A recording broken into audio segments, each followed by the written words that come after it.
Hail! Hail, Hail Grim. What's up? Yes, late night Ultima streams. It's just the only time I could find to squeeze it in recently. So we'll see what we can get up to here in the next few hours. Kill this music. The epic Ultima tunes.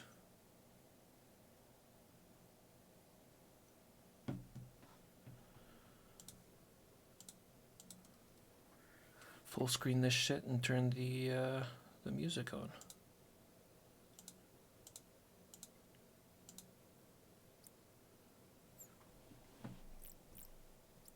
All right.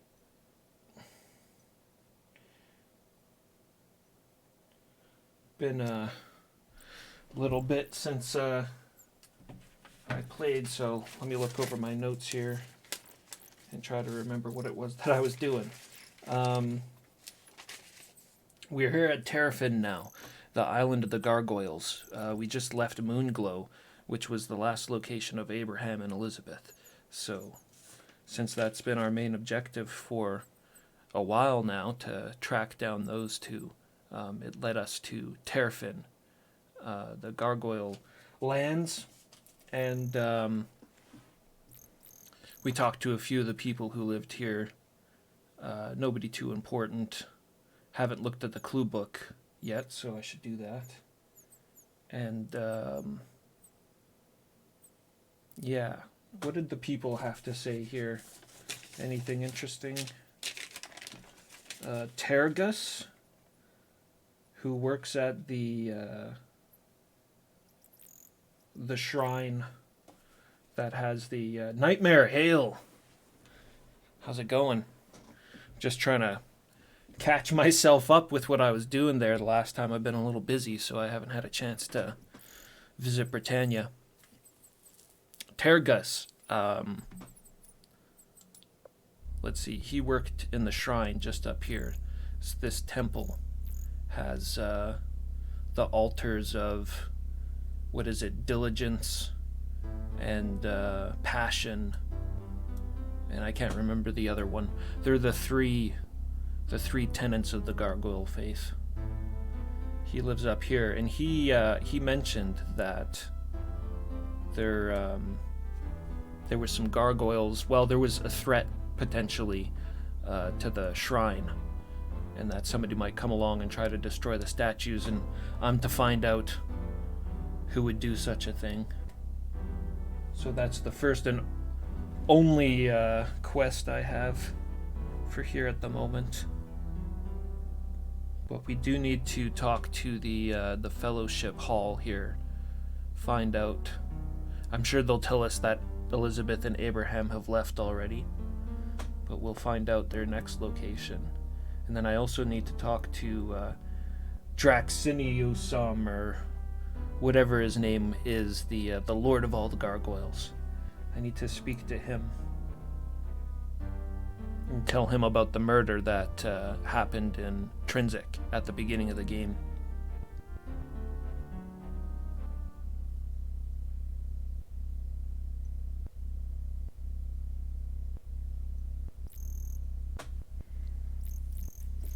So let's start by taking a look at the clue book for this area.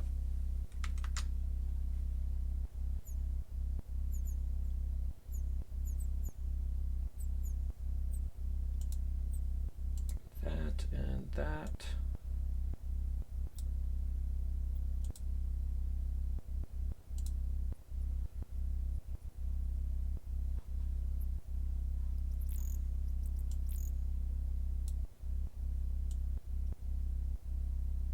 Resize that a little bit. Okay.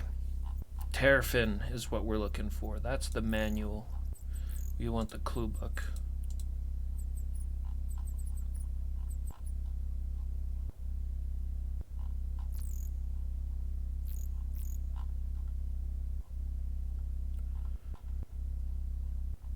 Terrafin. All right. Terrafin, narrated by the Lord himself.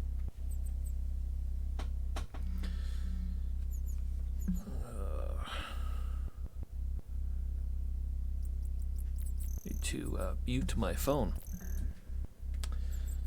Alright, through little intent of our own, Terrafin is populated only by gargoyles. However, despite such physical segregation, we have worked long and hard to educate our race about all things Gargish in Britannian. The second largest building in Terrafin, the Learning Center, is maintained by a young gargoyle named Quaven, and was constructed for the sole purpose of instructing gargoyles. Not only are Gargish and Britannian taught, but Runic as well. In addition to many works of history and legend from both our cultures fill the shelves of the library here. To encourage growth in other directions, there is an entire room devoted to more physical pursuits. The Hall of Knowledge represents the focus of all gargoyle culture, singularity, its 3 principles, and 7 other virtues. Maintained by Tergus, the hall continues to illustrate the 3 principles of control, passion, and diligence. Yeah, that was the third one, diligence. And each one is marked by a statue of villains I have killed in the past. Mondane Minax and the demon computer Exodus. Illustrates the 3 principles of control, passion, and diligence. However, the Fellowship promotes ideas that vie with those of our traditional Gargish heritage. Tergus has even expressed concern that some members of the Fellowship are planning to destroy the altar that embodies the 3 principles. That was the quest he put us on, to find out who is going to destroy it. Not on my watch. The Fellowship branch in Terrafin has wooed away quite a number of gargoyles from singularity. Though I have not known him long, Quan appears pleasant and intellectual. However, his clerk, Runub, is much more vicious and violent. Runub the Red Mist. Yes, we heard about him last stream when I first arrived at Terrafin. He's much more vicious and violent, and rumors suggest that he has assaulted some who oppose the Fellowship. I wonder if he might be the one trying to destroy the statues. In Manilem, the healer, and in Florlem, the trainer, kept to themselves much of the time, but they are by no means reclusive. Some say in Florlem is the most educated gargoyle in all of Britannia. Others say he is perhaps the most intelligent of any race, but rarely press the point. However, there is no argument that he is the only trainer who can provide instruction in 5 trades. What's this? However, there is no argument that he is the only trader who can teach. I think there's a misprint there, but whatever. Provide instruction in 5 traits: strength, dexterity, intelligence, magic, and combat. So the trainer here can level you up in everything. Gonna have to speak to him. The tavern in Terrafin is a quiet place for both travelers and natives alike to eat in peace. Forbrack serves a filling meal at a reasonable price, and has never seen a fight within the tavern walls. Yeah, we visited him. He seemed like a good fella. Look at this picture. The gargoyles, Ultima gargoyles, look so awesome.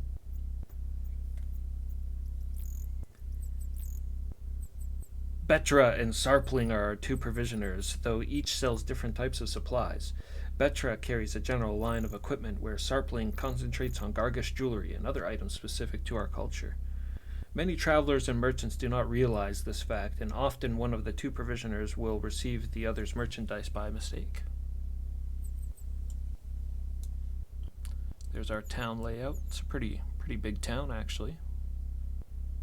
Got these buildings here on the outskirts in a mine as well. We'll have to visit that. So, what's his name? Aston, the monk, says, for simplicity's sake, I have taken Draxinusum's words and translated them to Britannian. Although, like all gargoyles, his Britannian vocabulary is nearly perfect, his syntax is still punctuated by his continual use of introductory infinitives. It is only such syntax that I have changed, not his terms or his meaning. Draxinusum also mentioned that Tergus had raised a son, Inamo. Holy shit. Inamo was the gargoyle that died at the beginning of the game. He was murdered. Intrinsic. That was Tergus' son, who was one of the few gargoyles to leave Terfin to find outside work, other than as a miner for Britannian Mining Company. While in Terfin, thou mayest note how well kept the flora is, belying the fact that we humans once considered gargoyles evil and demonic. The gardener Salamo does an excellent job of maintaining the flowers and plants. So there's our ship down here. That's where we sailed in from. Provisioner, bar. 5 is, that's in Forlem, the trainer. 2, the learning center. Okay, that's just below me. Some shack there, I guess we'll check that out. Healer, right across from the training center. Sorry, the learning center is the fellowship hall. And then Sarpling's shop. And the mines are northeast of Sarpling's shop. Alright.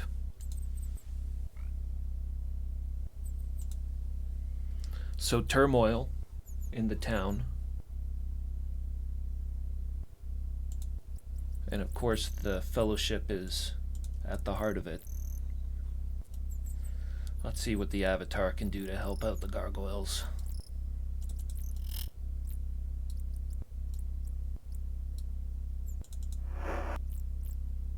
Thy message received by Forlem. I've read this one before. It's just talking about how it's tough to be a gargoyle in these days. Gargoyle jewelry. Strange place. I was going to say it couldn't be somebody's home. There's no bed, but I think the gargoyles just sleep on the floor.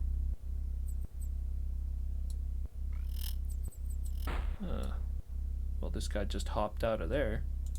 Why don't we check in here? The learning center.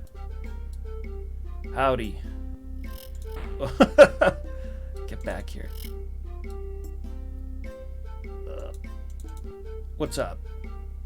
The gargoyle, a contented grin on his face, greets you with a handshake. Your name? To be known as Quaven Human. Quaven. To mean problem finder, to be an observant one. Alright, what are you doing around here? To be a master of the recreation facility and the learning center. To be in charge of much information valuable to the gargoyle race. Recreation facility. To be a good place for gargoyles to go to exercise their muscles. To have many resources available, including stuffed bags for punch and practice fighting skills. I guess that's just this separate area here of the learning center. To be located in the same building as the recreation center, to provide an excellent atmosphere for strengthening gargoyle minds. To have a large supply of books and educational material. Cool. And what do you do here? Master of the recreation facility. Okay, I already asked him that. Fellowship. Want to know about the organization or the tenants? I know the tenants. Tell me about the organization. To be a group of spiritual seekers striving to reach the highest levels of gargoyle potential. To share with all gargoyles and humans. Share. To share tenants and material well-being. I haven't heard of the fellowship sharing material well-being. They're usually taking money from folks. To support financially and personally a poorhouse in Pause. To organize feasts and festivals in Britannia to help morale.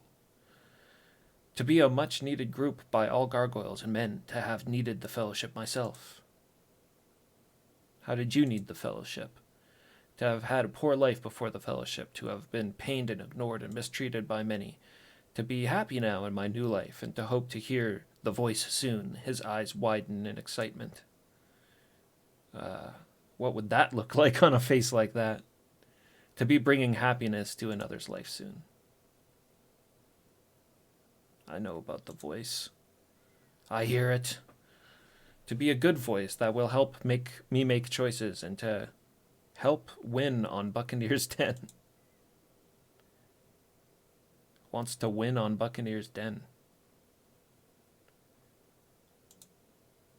He's a gambler. He continues on excitedly. To be working on my first convert, to know the joy and well-being I will bring to feel content and happy. Who's the convert? To be Berta, the provisioner, to feel confident he will join soon. I don't know. I haven't talked to Berta since last stream. He's one of the provisioners. But he didn't seem like he was too keen on the fellowship. Working. To need a little more persuasion, he looks down, but to be almost ready to join. Alright, goodbye.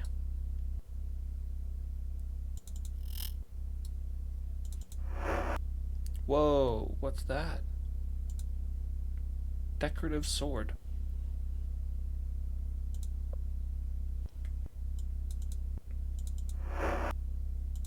Haven't seen that weapon before.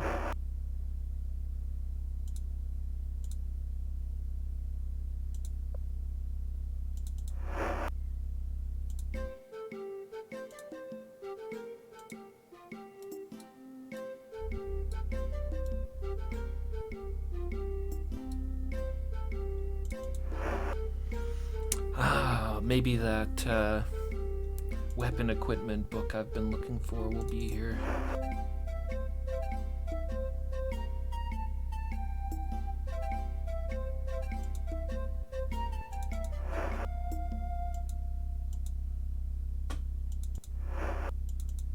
I don't think I'll be so lucky though. Bromer's Britannia.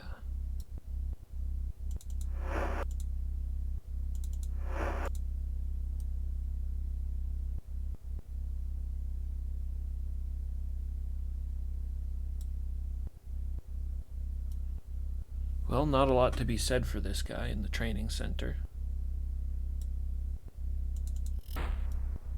I still want to know where the boss man is. We haven't found Draxinosum. There we go. We haven't found the big guy yet.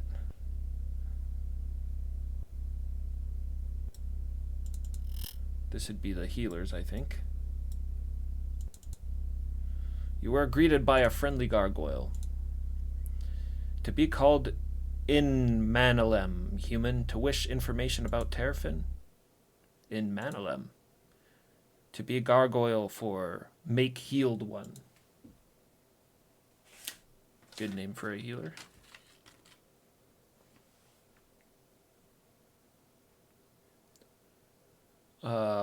Job. To be the healer.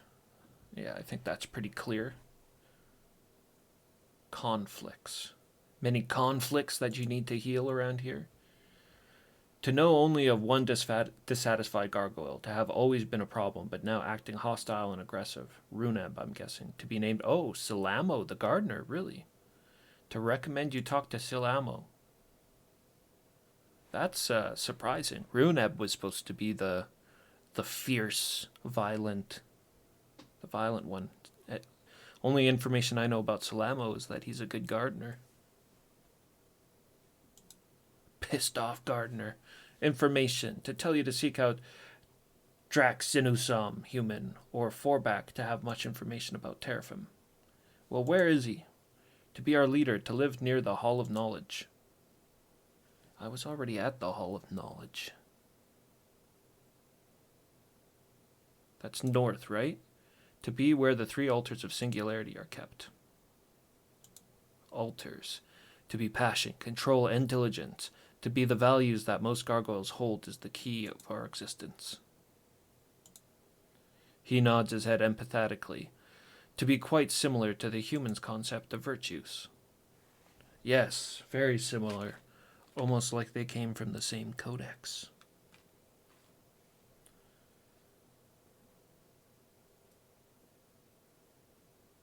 Most gargoyles. There's a rival now. There is a rival now, the Fellowship. To know not if it's good or bad, but to know that I do not follow it. Forbrack, he's the tavern keeper. To be very strong of body and of mind.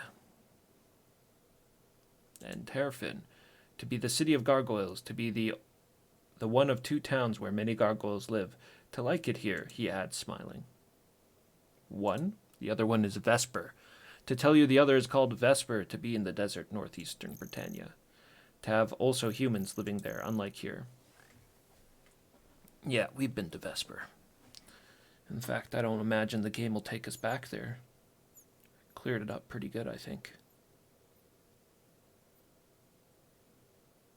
Alright. That's it for the healer. At least we got directions to Boss Man.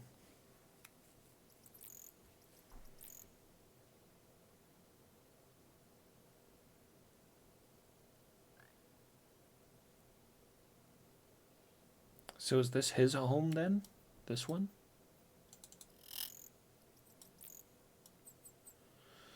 Maybe he's in the hall and I just missed him.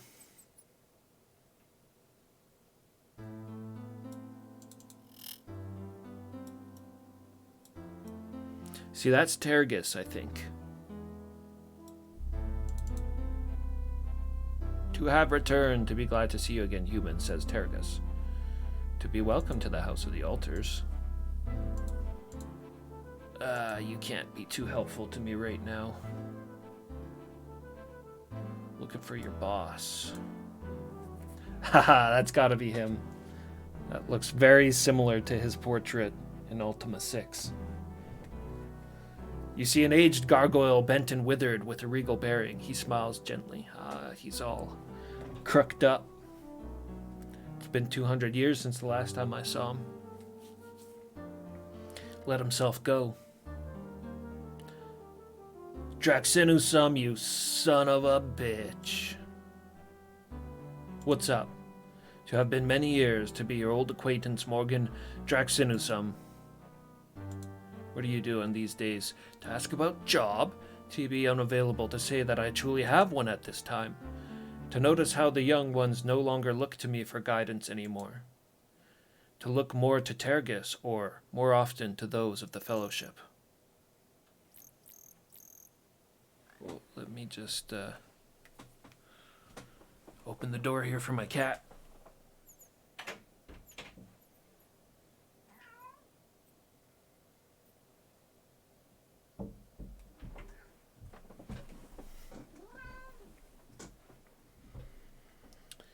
All right.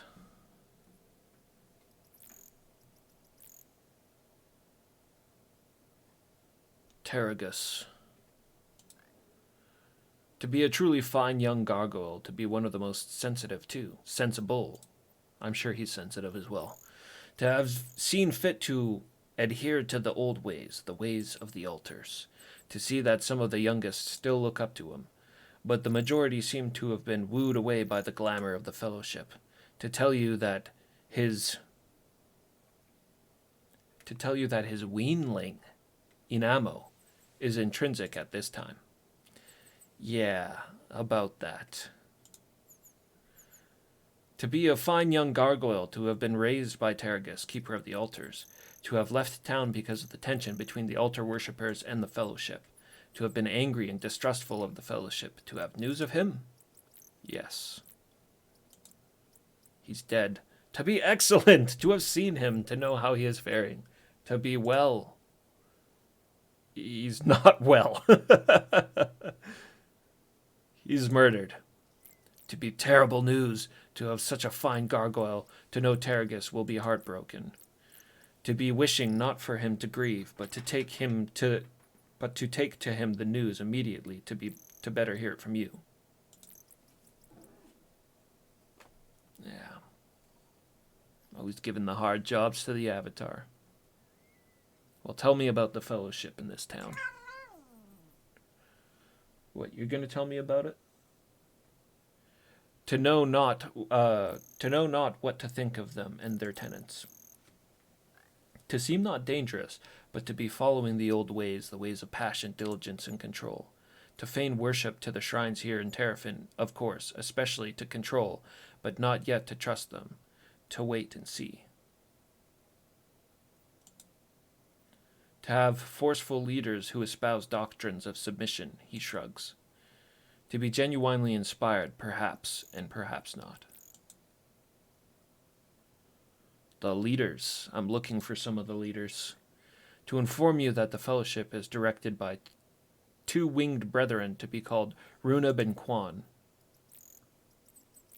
Heard Quan's decent? To be an interesting one. To be a strong, powerful personality. To be from one of the families most able to claim noble lineage in our society.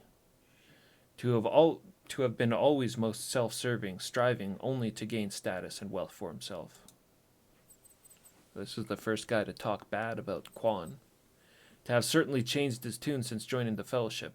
To have my doubts, however, that his goals have changed as well. And Runab, we know he's a bad egg. To mean in your language, red mist. To have been given that name because that is all he leaves behind of an adversary in battle. Before his conversion by the fellowship, to have been known as a particularly cruel and dangerous gargoyle.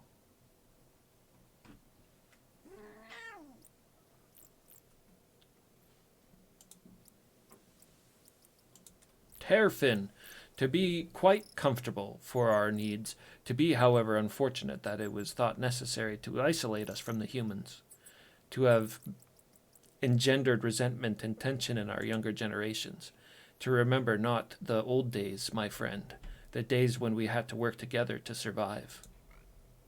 He smiles, reliving old memories, then shakes his head. Yes, the old memories of when I almost obliterated his race. To have had to give up much when we moved. To have had to give up much. What, you want out now?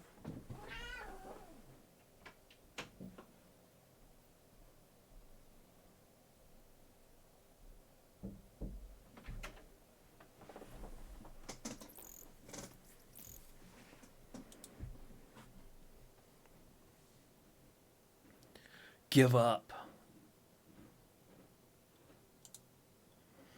To have been many favorite possessions, to have to be too much trouble to move so much, he sighs. All right, goodbye.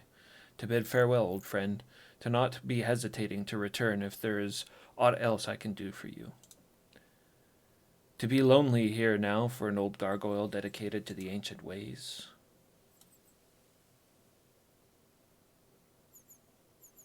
Old friend. I don't know, the last time I saw him, he wanted to kill me. I guess I helped him out, but I don't know if I'd call us friends.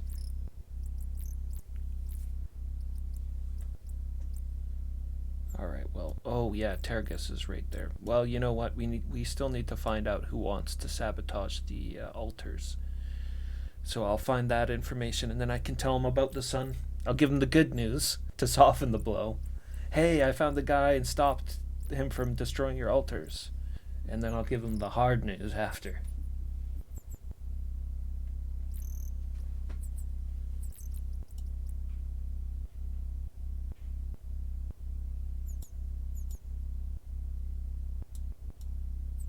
Alright, just give me 1 second.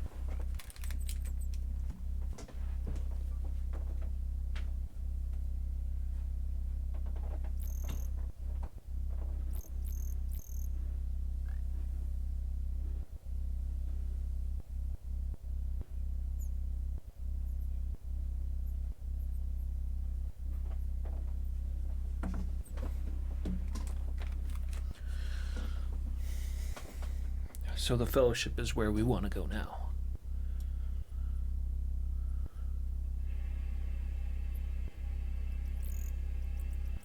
Which, if I'm remembering the map we looked at, should be right here. You'll get your food.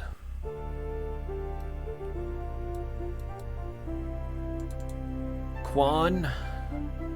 You see a winged gargoyle. Noticing you, he turns and says, "To be welcome, human, to need assistance." Your name? To be the one named Quan. Quan.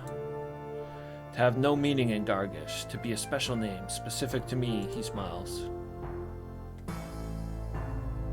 His fellowship name. Job. To be head of the fellowship in Terrafin. To be the only gargoyle city in Britannia. To have fewer gargoyles in the land than during our last visit during your last visit to Britannia, human. He shakes his head. I guess Batlin must have spread the word across the fellowship halls that the Avatar's running around.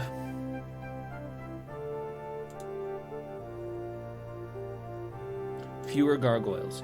To have succumbed to the effects of disease and famine that have recently struck Britannia. To tell you that gargoyles breed less frequently, and we have not had the time to make up for our losses in population. To have new hope, however, he grins, with the fellowship. The fellowship? To be a boon to gargoyles and humans alike. To have a philosophy to help all creatures of all races reach their highest level of potential. I heard there's been a lot of conflicts with that and the altars. To understand not, he says, puzzled. Altered destruction, like somebody's trying to destroy the altars. To know nothing of this, to believe it not, to be not possible. To know that all members are content with their lives and incapable of such acts, even if the altars be outdated. To tell you to speak with members themselves to see and believe. Alright, who are the members? To talk to Runab, Sarpling, and Quaven. I've already spoken to Quaven. He's in charge of the learning center. Sarpling sells magics and such at his shop. And Runab is the clerk here at the fellowship.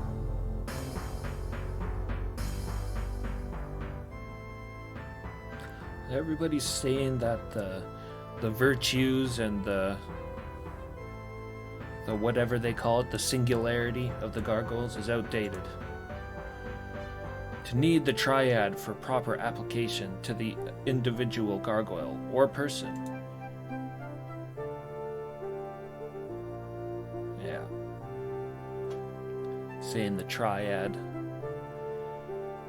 What the fellowship preaches is better.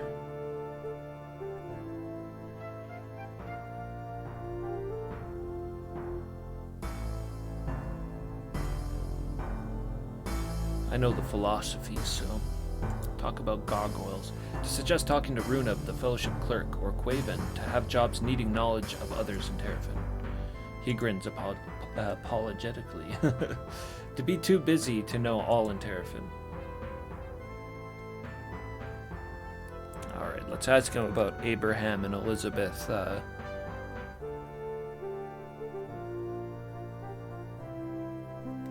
I imagine they won't be here. To have just missed the human fellowship officials who were just here collecting the funds, of course.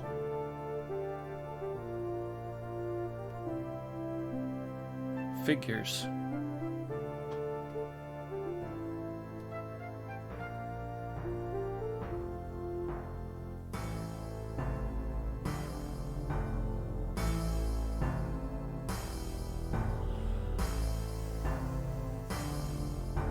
Well, where are they now?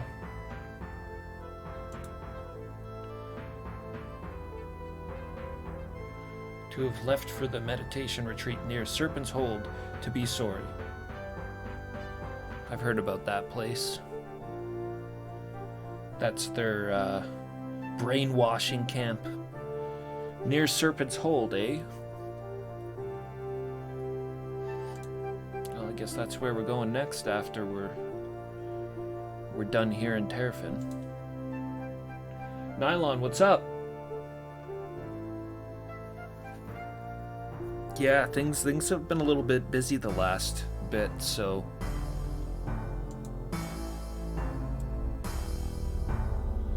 nobody thought I ran off again.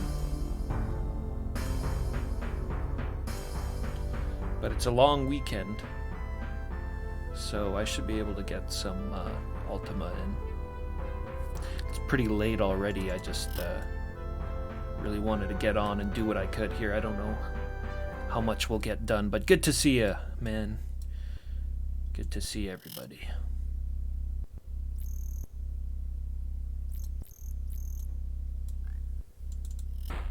This is Sarpling's place, I'm guessing. Nobody here right now, though.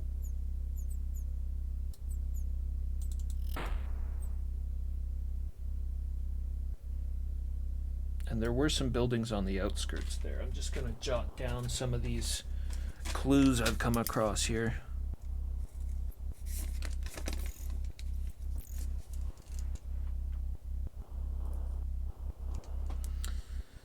My guys are getting hungry.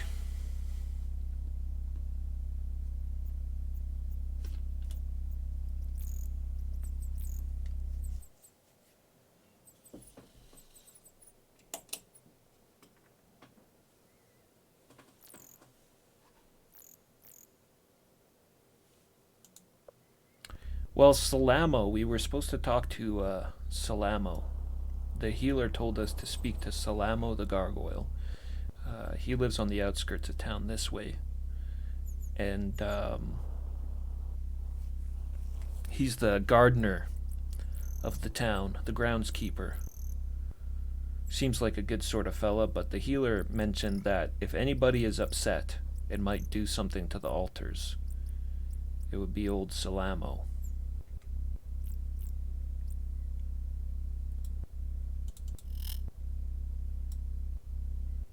So we'll ask him. This looks like his home with all the plants, but nobody there. When do we eat? I don't know. What time is it? 7 p.m. I imagine a lot of these people would be at the tavern, eh?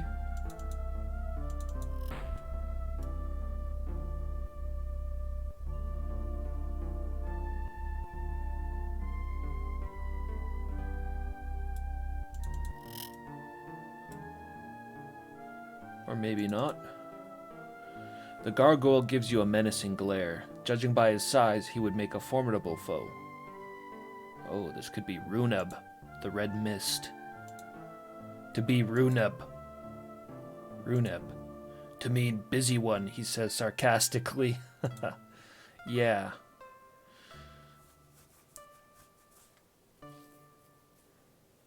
Well, I'm the Avatar, and it means the gargoyle killer in Britannian. What are you doing out here? To be fellowship clerk. To have more important things to do now. Ask me later, human.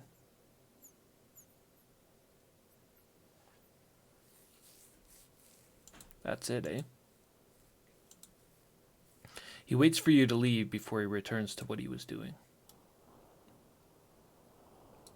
No clues there. Not yet, anyways. Oh, storm's blowing in.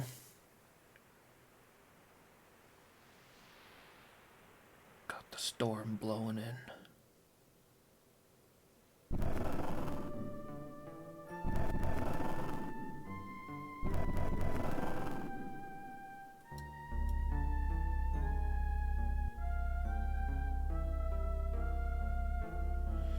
He's not hanging out around his house at all, is he? In the outskirts? No. Alright. Check out that tavern.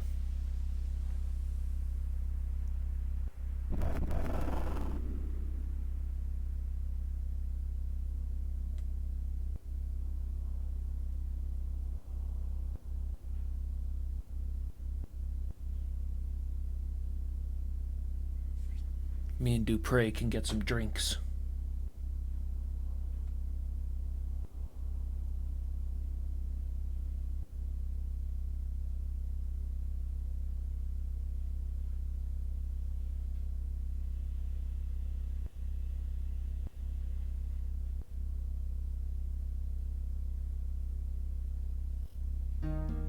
When can we rest? Well, you're in luck. Holy moly.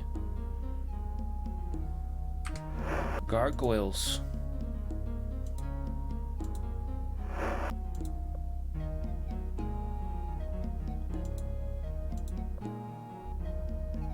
Gargoyles everywhere.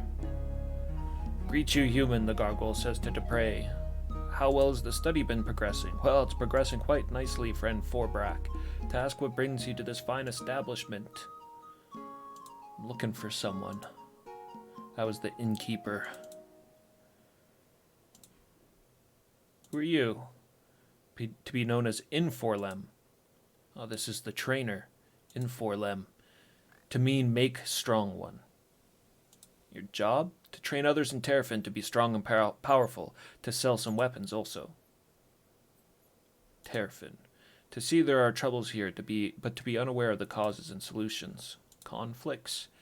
To know of the conflicts between the altars and the fellowship, but to have no more information. To suggest you see Quan, the fellowship leader, here and ask of him. I did.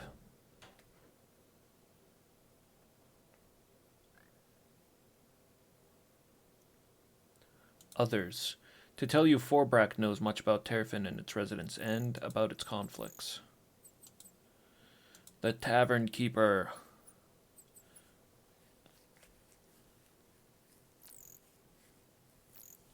Train. To train during training hours. To ask you to come back to me at that time, please. Well, we definitely will. Guy sounds like a good trainer.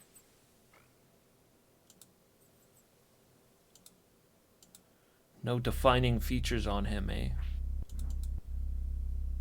Yeah. To be good to see you again, old friend. To be needing Draxinusum again so soon? No, I don't need you. To bid farewell, old friend. To not be hesitating to return if there is aught else I can do for you. To be lonely here for an old gargoyle. He's all sad I don't have anything else for him to do. You see a frowning gargoyle. That's a good face. I don't think I've met this one yet. This might be the guy we're looking for. He's frowning.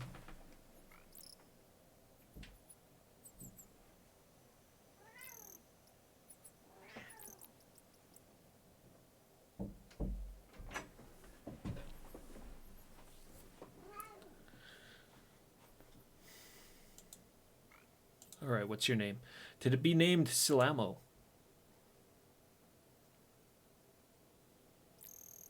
Wingless status. Yeah, he has no wings. He's a wingless gargoyle. The wingless gargoyles are sort of thought of as lower class gargoyles.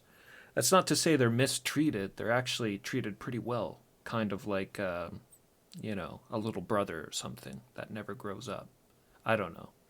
They're definitely on the bottom rung of the gargoyle society, though. They get all the labor jobs.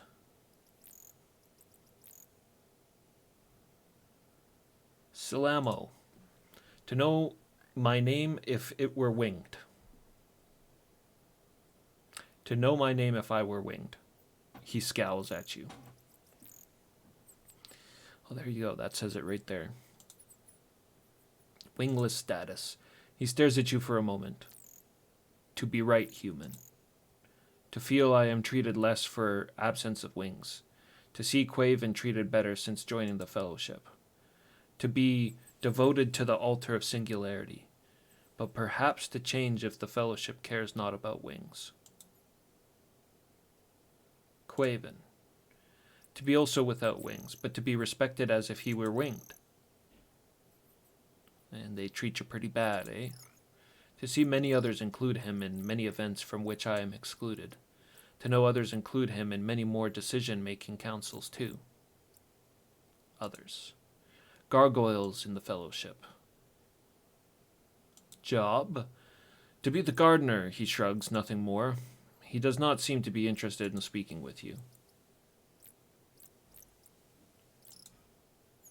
To get back to work. Not a lot to say there to Silamo.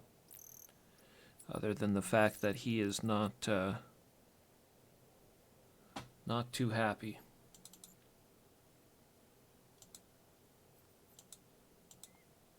Forbrack.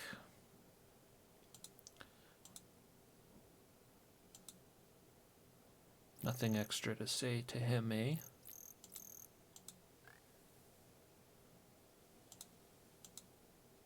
I will probably need to buy some food off of him. To say hello. Let's get these lights on. Alright, Inforlem. Who's this that just walked up? Is he a very distraught gargoyle? I don't recognize his portrait. He's a fellowship member. Name. To be able to call me Sarpling. Your job? To provide various magics and items in Terfin. Terfin. To be the city in which you are located, the city of the gargoyles. To know Quan is the fellowship leader, to believe he gives good guidance. He appears thoughtful. To have spoken to Draxinusam? Yes. To see Forbrak or Quaven, then, to know they see all the citizens regularly. Tell me about altar conflicts. To know nothing about the altars, to wonder what you mean.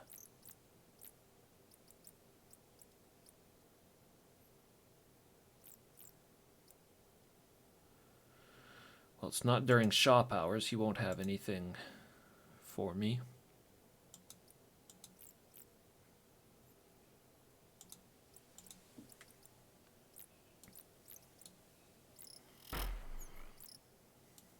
I wonder if it's all the wingless. All the wingless are going to gang up to do it. Keep talking to the barkeep. Who's this behind the door? Inforlem.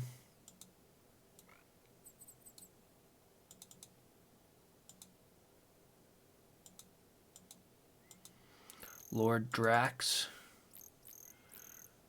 And Terragus.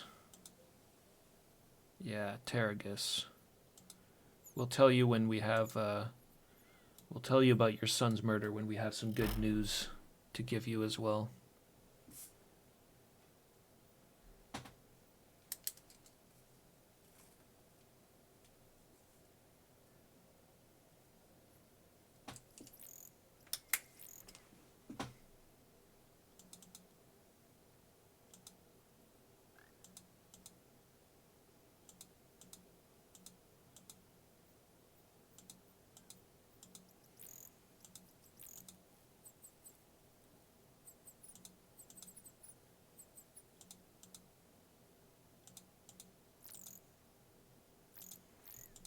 Alright. Just wanted to double check we weren't missing anything. Now, this is a pretty cramped tavern with all these gargoyles in, so I'm gonna drink and eat outside the bar.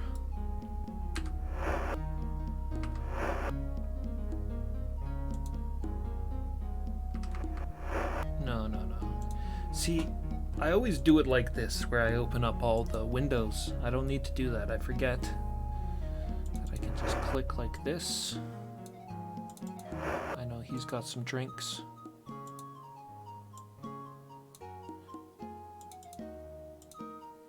One for me. One for Dupre. I'll soon be plump.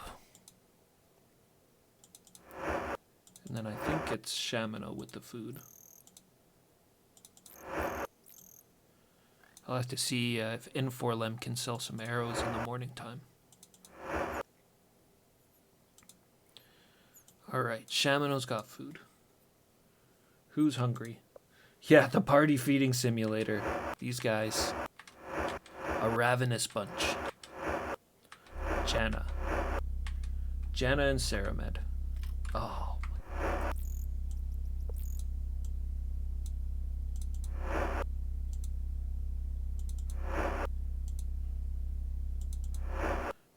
Janna and Saramed. Where's Saramed? Right there. Very tasty. Janna's still on her vegetarian diet, so we'll give her some carrots, some bread, some cheese, and an apple. all that stuff's really low yield food, so we gotta eat a lot of it. This gargoyle's got a He-Man chest plate.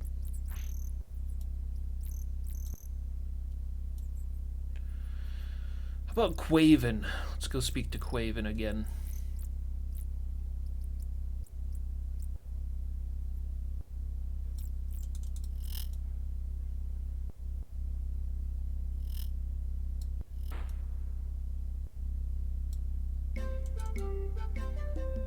To express happiness at your return.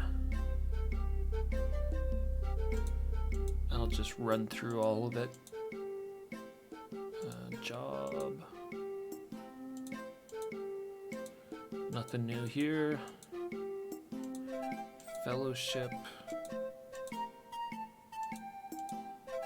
Same old shit.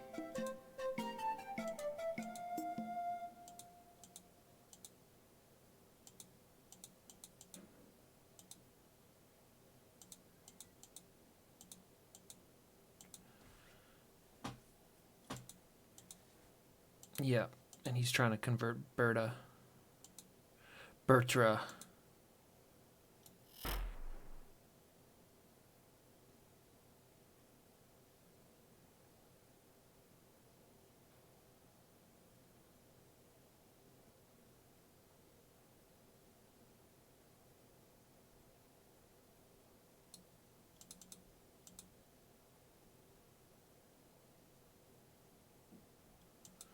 Yeah, same there. Nothing new. Okay, well, that's all the gargoyles, isn't it? I think that's the whole all the gargoyles in the whole town.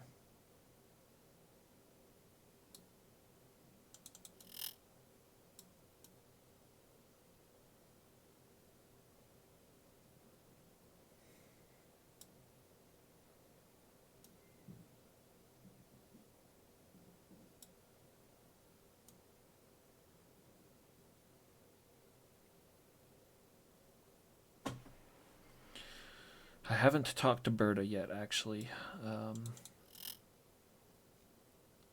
Since it was mentioned that somebody was trying to convert him.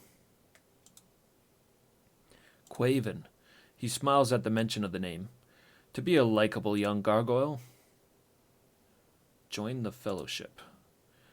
To join the Fellowship, he shakes his head, to be an organization not for me. To be quite happy as I am, devoted to the altars. To believe Quaven to have been misled by the others in the Fellowship. To not trust them, especially Sarpling. A lot of people are going after Sarpling. To trust him as far as I could throw him, and to certainly throw him as far as I could. Misled. To believe that there is deceit from the Fellowship, and to expect that is what it appears. That is not what it appears. To believe promises of happiness made when Quaven first joined came from Quaven himself, not the Fellowship. What can you tell me about the altars? To have heard the rumors about destroying the altars, to be upset, but to have no evidence. To know that only 2 gargoyles have easy access to such weapons. To be one of those gargoyles, and to know Sarpling is the other. Sarpling. It looks like we might have found our culprit.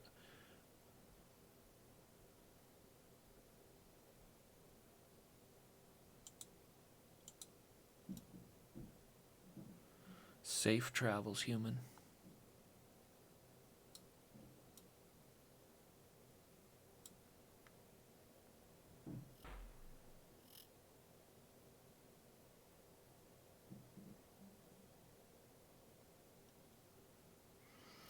So should I confront him now, or should I rest until morning? What time is it?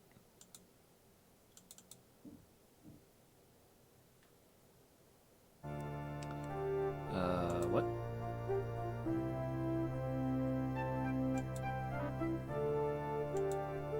I don't know what I clicked there. 8:58. I mean, that's pretty early for bed.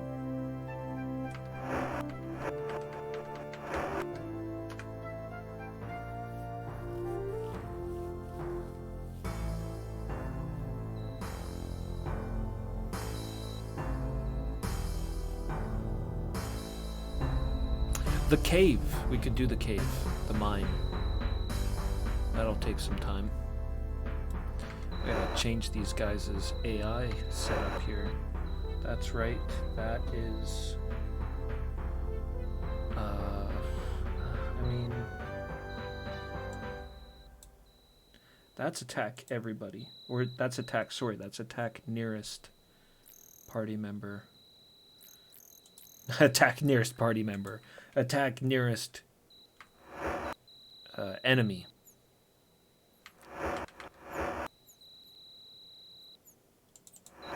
It's dark. We need a damn torch.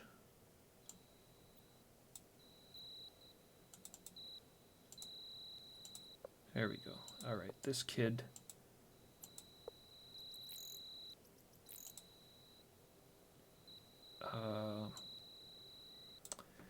I'm gonna have to read the reference card again to remember what all these do, but I think that's defense. I think that's attack weakest, which isn't as good as I thought it was. It gets him running around all over the place.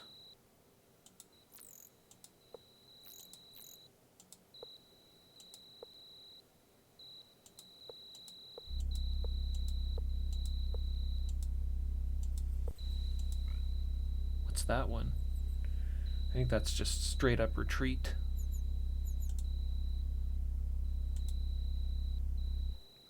Yeah, I'll have to look at these again. I'll just keep that like that for now. Him I'll have as flank.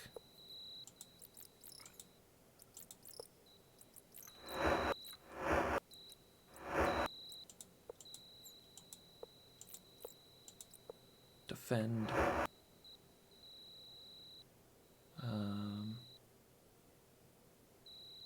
Yeah, she's pretty tough.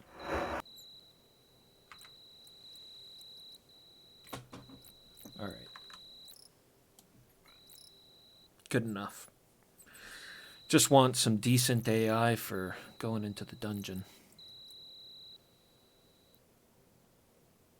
Now, it was northeast from the Fellowship Hall. So, like, around here somewhere.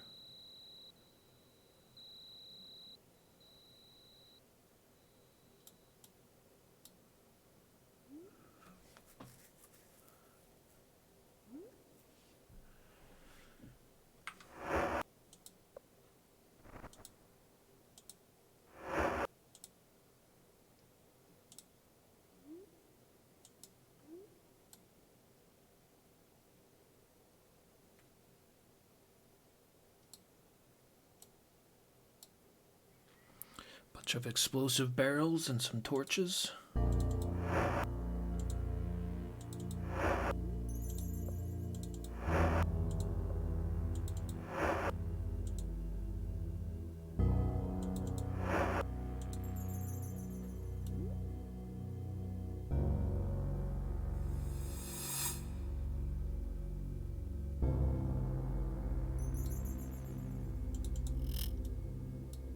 Hey.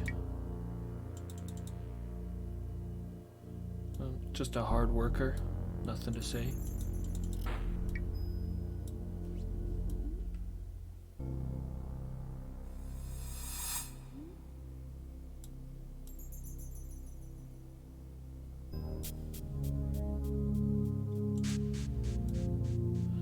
Some giant rats on the other side. What's that? What's that? Oh, that's a roper.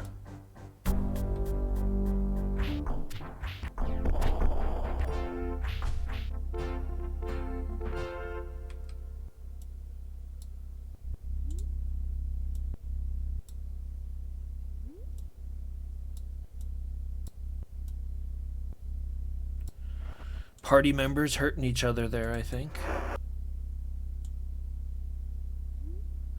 As they tend to do.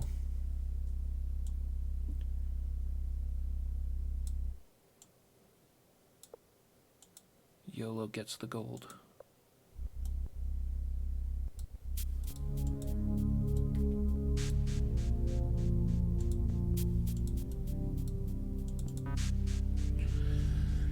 Just making sure there's nothing hidden in the debris.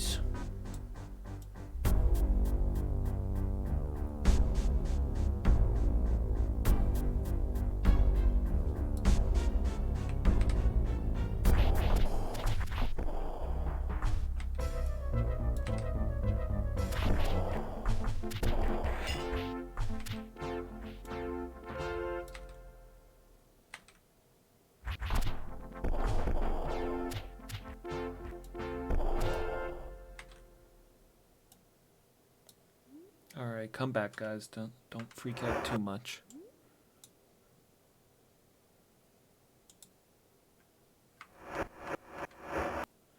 It's just rats, but I don't want them running out there and all of a sudden getting attacked by a gazer or something like that.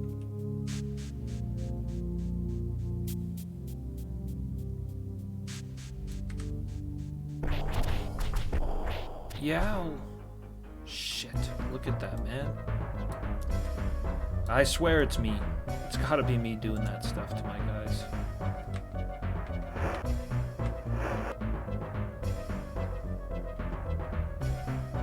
Oh, that's interesting. He didn't get knocked out because he lost a lot of health.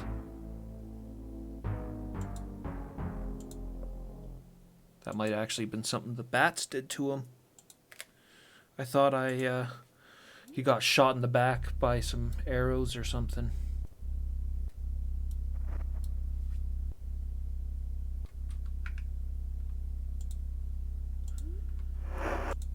Tactical avatar action.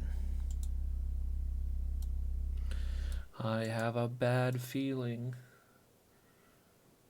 You guys always say that whenever I save.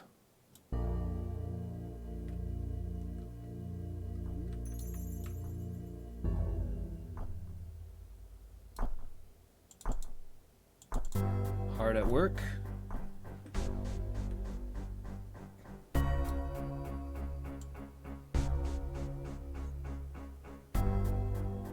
Where's YOLO?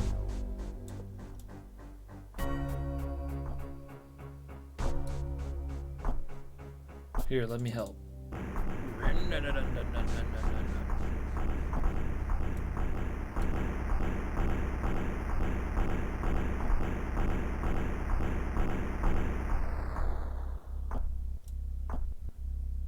No rocks.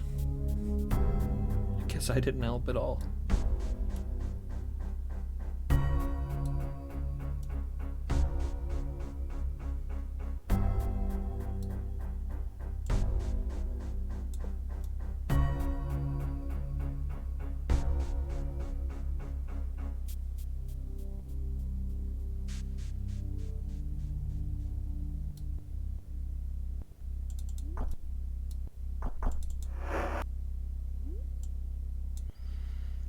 Food. I'll take it.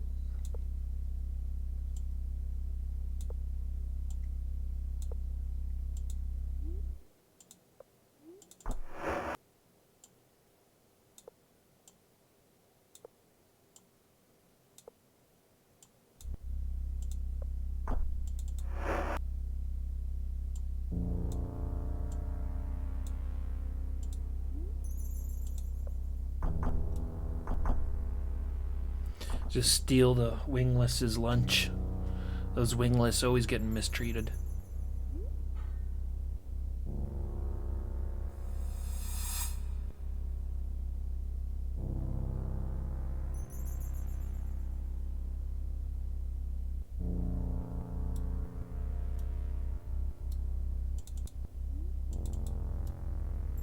Can't talk to any of these guys.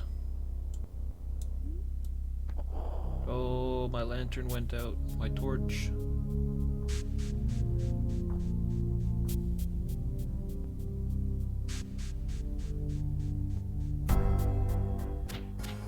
Ah, shit. Can't even see what I'm being attacked by. It's bats, isn't it?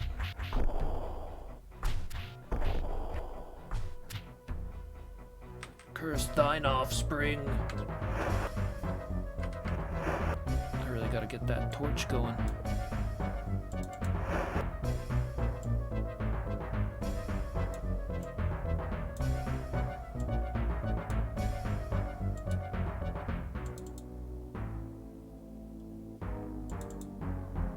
I'm like, what is that? I think it's a boomerang.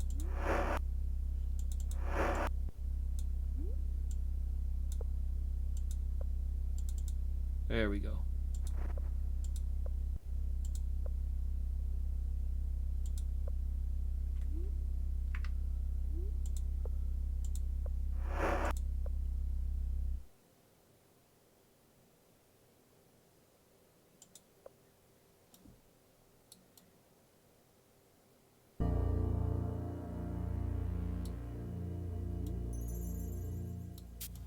Yeah, the starving gargoyles have got to go on a low-carb diet.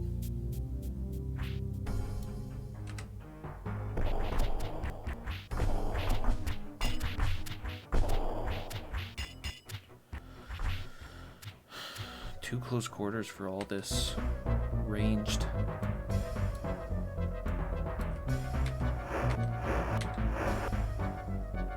Yeah, like Spark's knocked out. Jen is knocked out. All I was doing was just fighting rats, so that had to have been all me. Oh, there's a roper.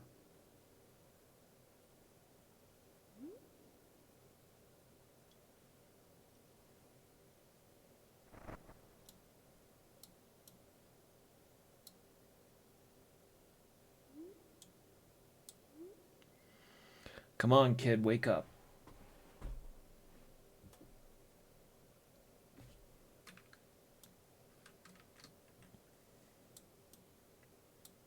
Did we go up here? Poor Shit. Avatar. Poor Avatar. Avatar.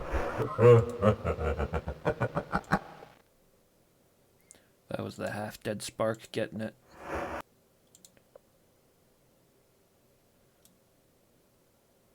Tentacle to the face.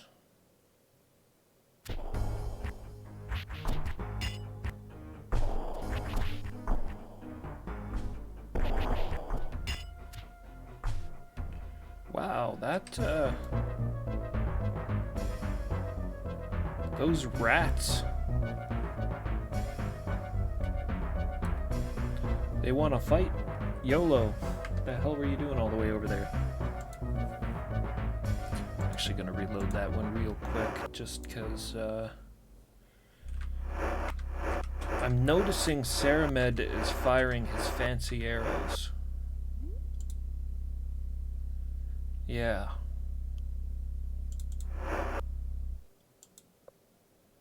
Alright. You put those away for now.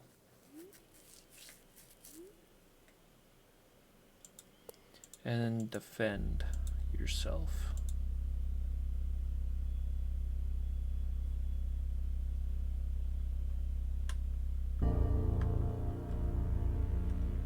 Don't want to waste those. Sleep arrows.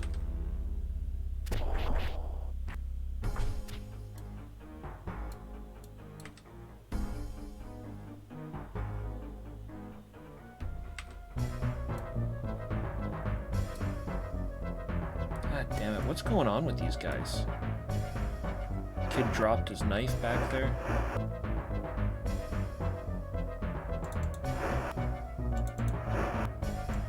Gotta be careful with these squirrely party members.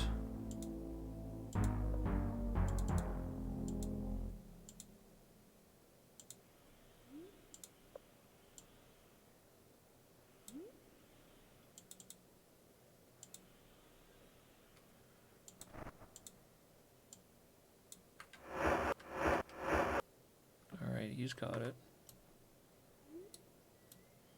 Nobody else throwing their weapons to the ground? No, just a lit torch, that's all.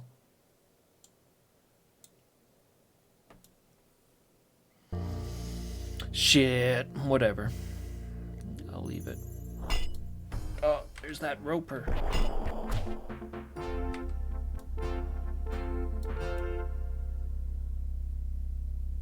I already explored up there too.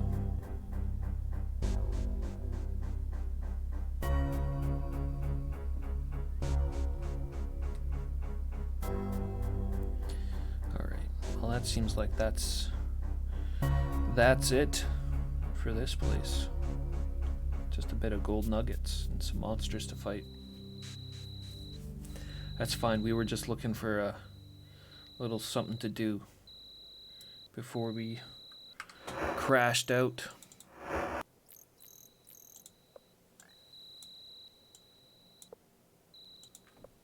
Nobody's hungry, are they? No. Alright, that means we're going to get healing.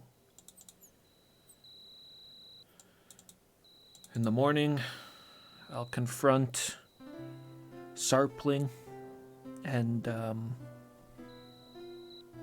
need to make sure to talk to Inforlem. Hopefully he has some arrows. For our dear friend Saramed. Sleep for 8 hours. You gotta sleep for 8 hours. Get your 8 hours.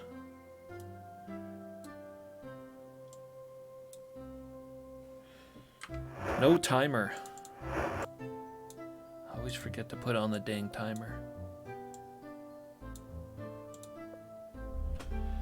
At least it's really easy to add the time to the timer.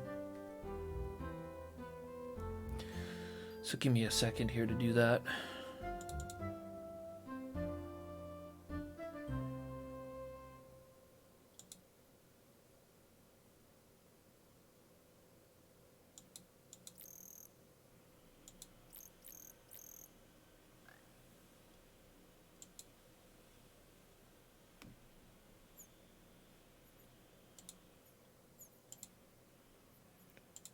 Where is that dang thing?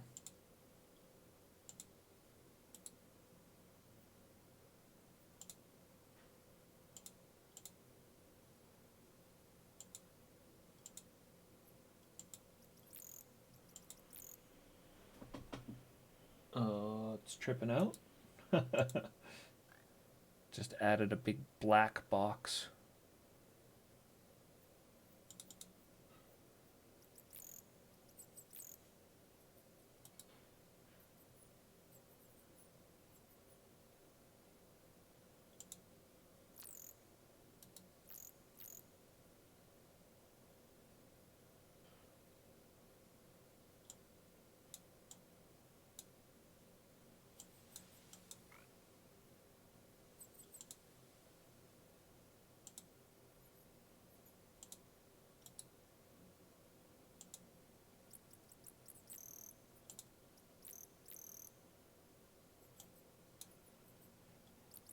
Well, my timer's not working for some reason.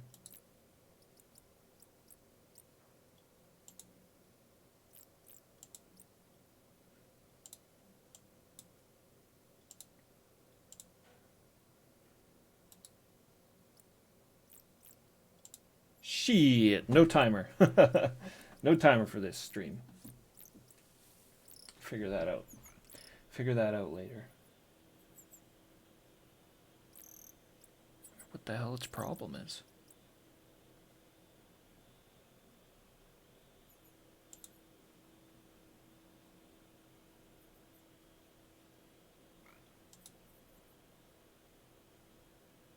Oh, that's not right. Full screen. There we go.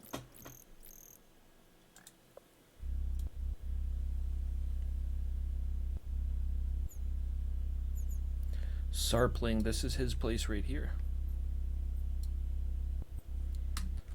Sleeping still.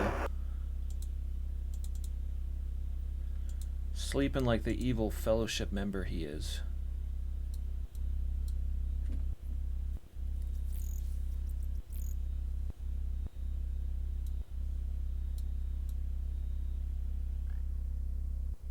Alright, that's fine. We'll go talk to the trainer in the meantime.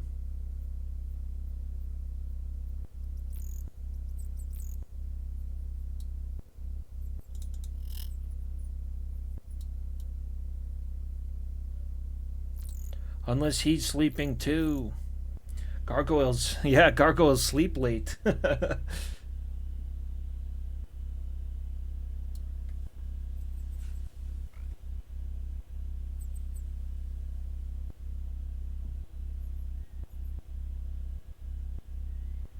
Sleepy gargoyles. The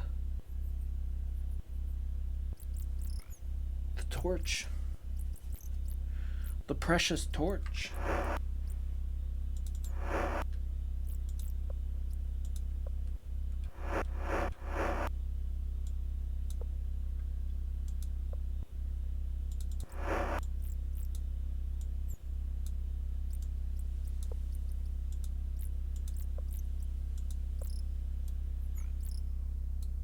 When do we eat? Yeah, I suppose that's probably something I should do. Feed everybody and grab some provisions.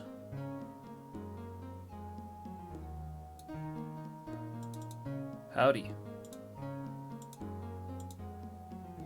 He's got one of those cool flagons of ale.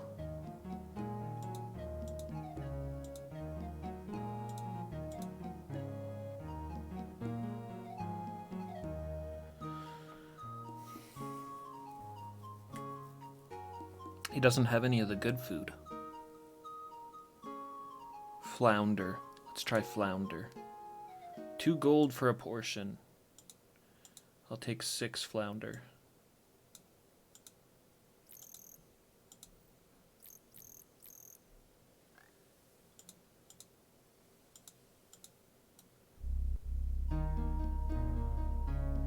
That should feed these gluttons.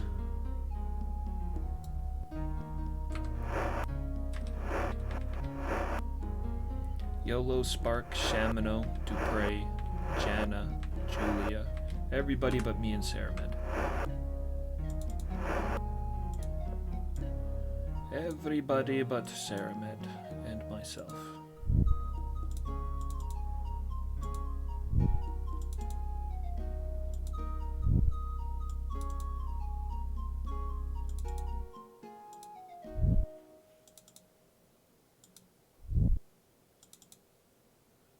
And for the boy.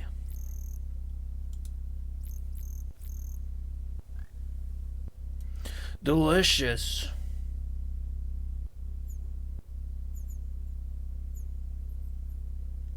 Alright, this guy awake yet?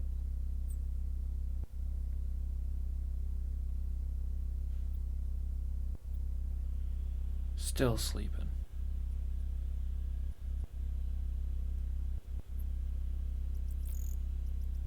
How about the trainer?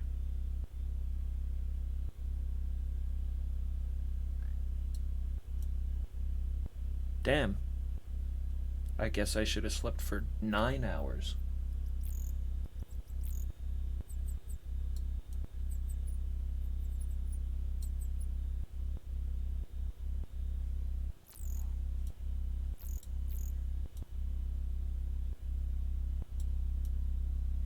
I'd just wake him up if all I needed to do is talk to him, but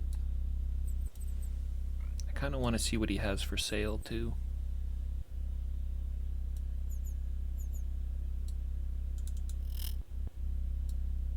Hey, asshole. I just needed to... He was sleeping in. To give you greetings, human. Job. Buy. You want reagents or jewelry and potions? You sell potions. I can buy gold horn caps. If you really want to bling your horns out. Gold chain, gold earring, gold claw ring. A ring for your gargoyle claws. Black potion, which I think is a potion of invisibility.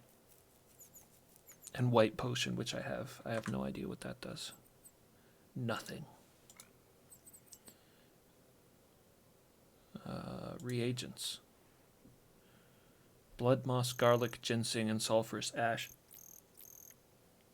I mean, I don't know if I really need anything, but I'll pick some stuff up while I'm here. 2 gold for blood moss, like that's a good price. I'll buy, I don't know, like 6? I always seem to buy 6 of things.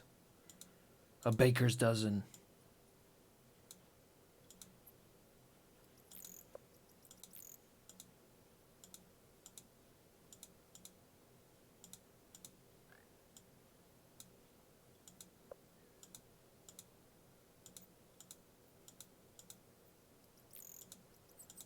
And some sulfurous ash.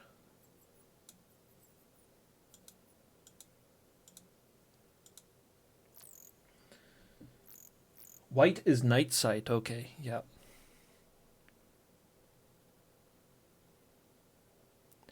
Gives you that infravision. Alright, now that I've bought some things off of him, let's accuse him. Altar conflicts. To know nothing about the altars. To wonder what you mean.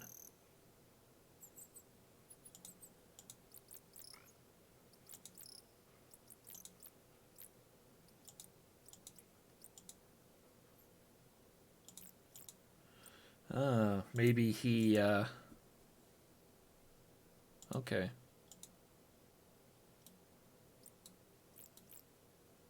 He's got a treasure chest there in his room.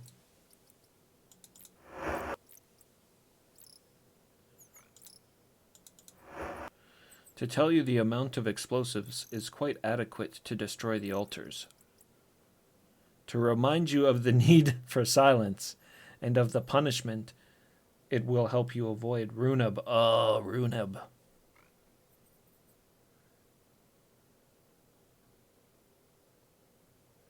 Runeb has put Sarpling up to the task.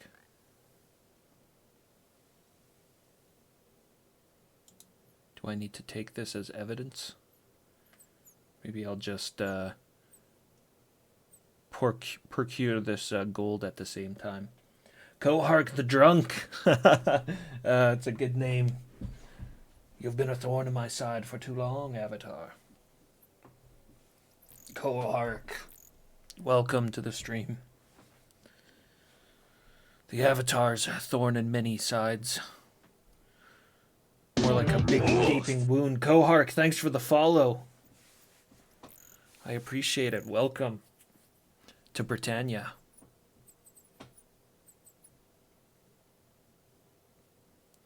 Solving mysteries like we do in every town in this game. Who wants to blow up the sacred altars of the gargoyles? Well, we've just discovered Sarpling.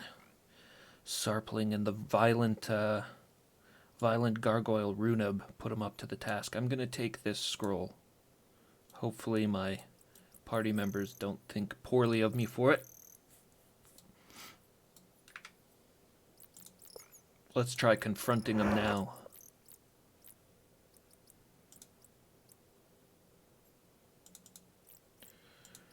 Give you greetings. Found your note. A surprised expression mixed with fear covers his face. To be all Runeb's decision. To be all Runeb's doing. To want nothing to do with the destruction of the altars or with the assassination plot. Holy shit. That's a new one. Assassination plot. Did not already know about the plot. He wails. Whoops. Sorry, Sarpling. To have caused problems this time, Sarpling, he says to himself, to have brought much trouble. Oh, Sarpling. To tell you, Runeb wanted to frame Quan for the altars. Quan's the decent leader of the Fellowship. Runeb's been messing with him the whole time.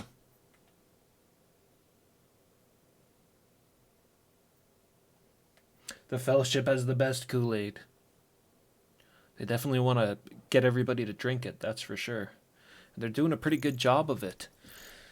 To kill Quan if plan failed, and to be in control of the Fellowship in Terfin, to be Runeb's goal. To be in much danger, you and me, not so much. You know how many gargoyles... You know how many dead gargoyles I've had to crawl over to get to this point in the story?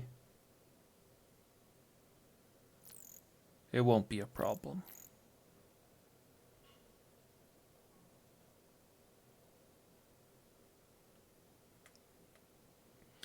So to tell Terragus or to confront Runeb and then to... Well, yeah, you know, better to beg for forgiveness, right? Let's go talk to Runeb. I'm sure that'll end up in killing him. And then when they're like, oh, Runeb, you didn't have to kill him, I'll be like, hey, what's an avatar to do? So Runeb lives on the outskirts of town, but he may be in the Fellowship Hall as well. That's right here, so we'll check the Fellowship Hall while we're here. What computer am I playing this on? Or is Ultima 7 now actually somehow working in DOSBox? Yes, it is. It's working. This is DOSBox. The GOG version. It took some finagling to get to work, I won't lie. But you get the right cycles in there and you throw a MT32 patch on it and you're good to go. Yeah, Runib's in here. He must be this giant gargoyle.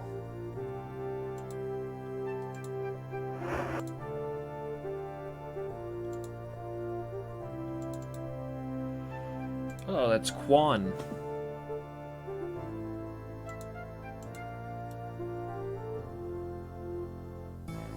Probably the same size, but for some reason he just looked bigger. Better to do this outside anyways. Close that door there.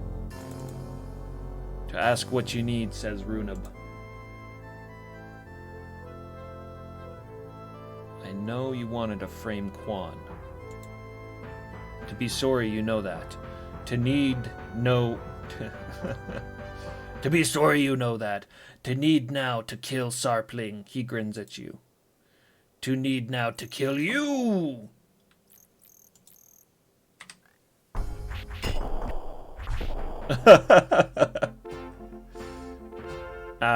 No. I think he caught a hoe of destruction straight to the face.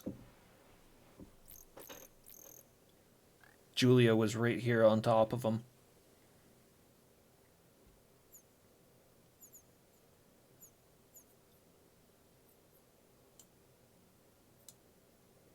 What's going on with his body there, eh? Just vicious open wounds.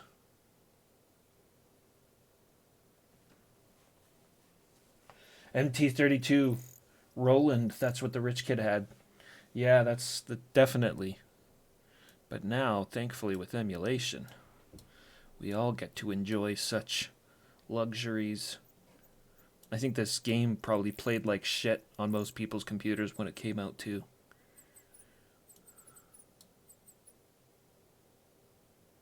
A bit hungry. Killed the Runib and they're a bit hungry. That's why I like traveling with these guys. Well, murder always works up an appetite.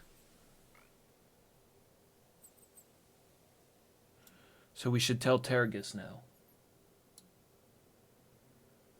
Yeah, when do we eat, Bach? What's up, Bach?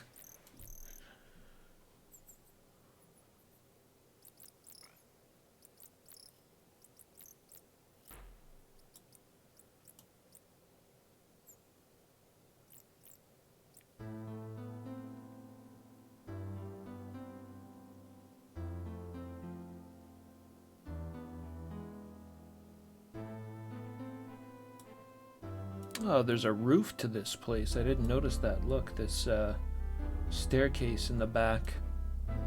Guess we'll have to check the roof out. Tergus. You have returned. To be glad to see you again, human, says Tergus. To be welcome at the House of the Altars. To be helpful to you. Evidence. To have brought me something, some evidence about the rumors, yes. To be wonderful, to see it, please. You hand him the note from Runib that you found in Sarpling's shop. Ah, Runib, to have suspected as much. To be always reaching for more by the most violent means. He sighs. To ask that you confront him with this evidence, to suggest that anything less will not reveal the truth. To be prepared for anything, please, human, for to know how he will react. He shakes his head. To not be hopeful for a peaceful solution. To thank you for your assistance. Alright, we've given him the sort of good news. I guess it was bad news, but we've told him that we've solved the mystery he set us out on. Who is planning to destroy the altars. But not just destroy the altars. Assassinate as well.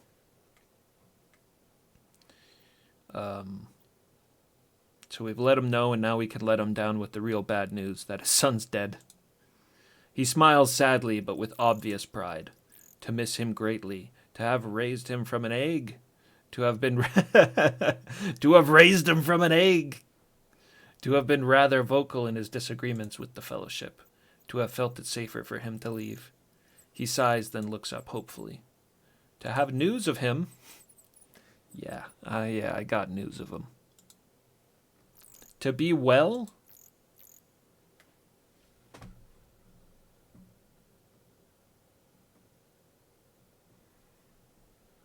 Yeah, don't attack the Avatar if you're a gargoyle.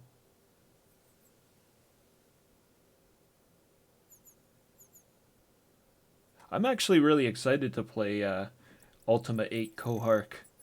I'm interested in the sacrificial aspects of it and the dark evilness. I mean, I'm prepared for the platforming to just be absolute bullshit, but everything else about Ultima 8 actually looks really good. In my humble avatarly opinion, to be well. Is your son well? N4Lem. No, not N4Lem, pardon me. Enamo. Enamo, his son, was the gargoyle who was murdered at the beginning of the game, Intrinsic. No, your son is not well. To be not well, to be terrible, to think there is anything to do to help. It's too late. To be too late. To mean what by too late?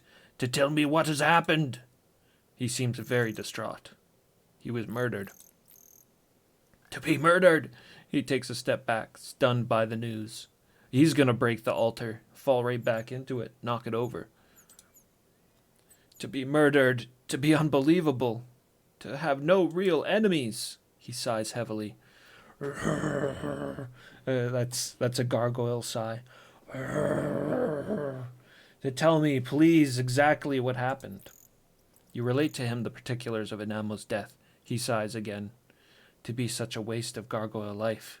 To be grateful if you would send news if you would discover who is responsible for wanting him dead.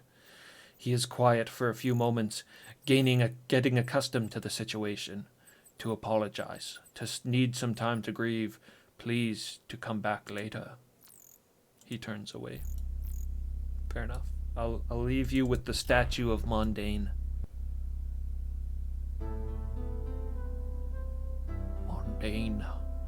Mondaine, my greatest foe.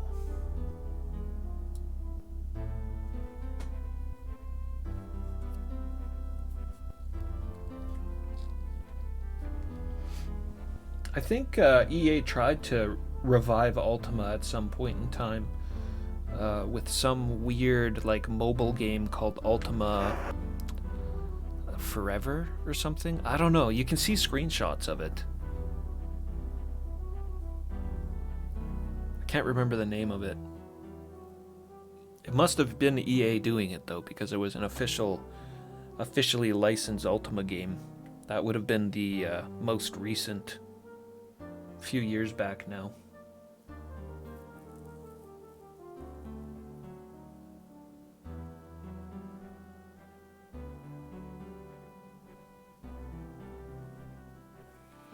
Yes, the violence. I'm looking forward to the violence. I can embrace my valorous side.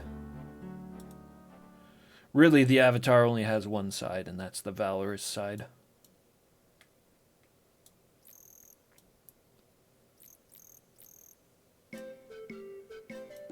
Why am I getting the swarthy bar music? That's Dupre. Dupre's singing. He wants to get drunk.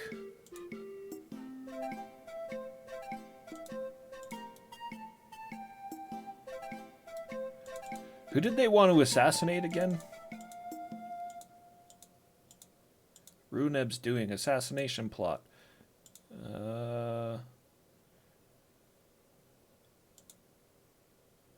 Wanted to frame Quan for the altars. And to kill Quan if that plan failed. Ah, yes. So let's try talking to Quan about what happened. I mean, it's all It's all gone down, so it's not going to make a difference now, but I'll put his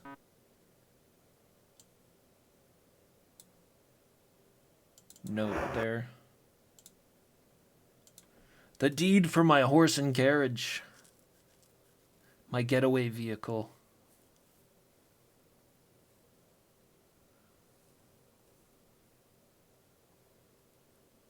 Quan.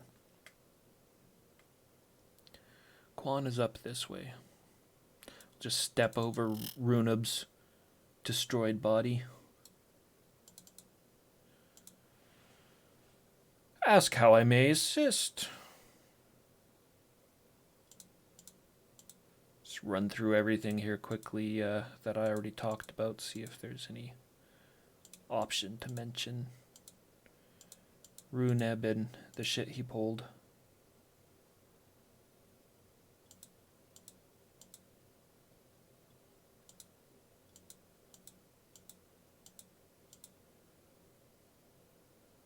Here we go, yeah. Sarpling's note. To be impossible for Runeb to be responsible, he smiles kindly. To be a practical joke. Runeb assassinate. To be too heinous a plot for Runeb, he frowns. To be some kind of bad joke, he can't believe it. He hopes I find unity, and he just can't believe Runeb would do something so terrible.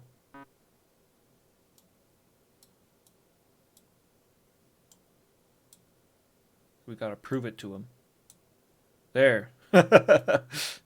You see? It was Runeb. To hope you have a nice day. Yeah. All right.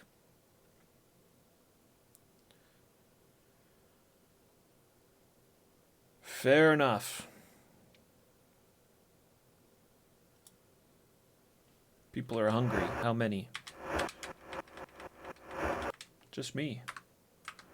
Well, I deserve to eat whenever the hell I want, so let's, oh yeah, I've got my reagents here.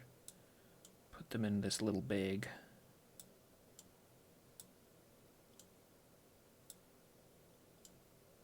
There we go.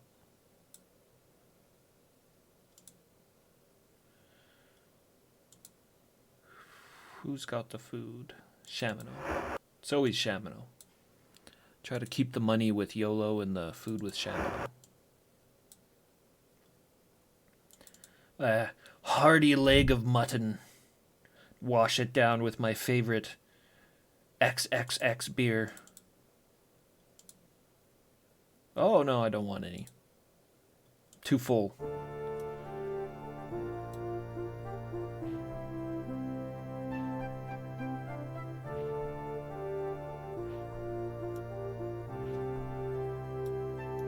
That sounds like Inforlem training in there, so we still need to talk to him. I think we're just about done with Terrafin, though. Talk to everybody, and the only quest that I was given was to find out about the altars.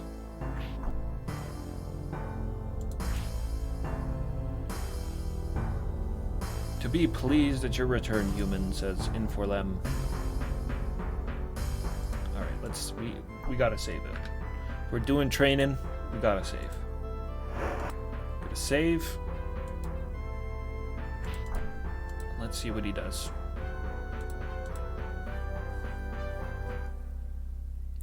Train to be a better warrior or mage.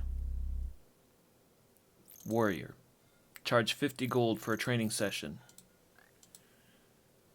I'll take it just to see what happens.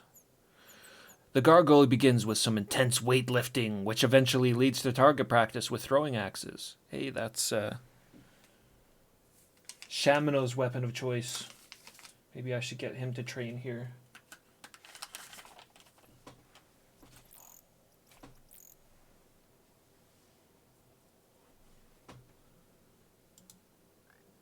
At the end, you begin to notice a change in physical prowess and hand-eye coordination.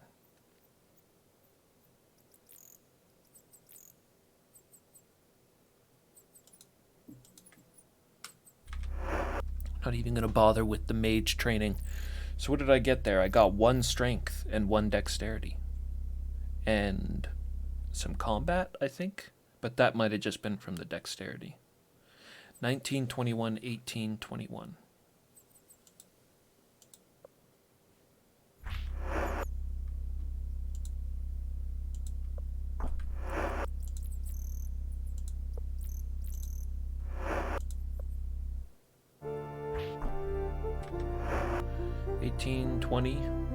Yeah.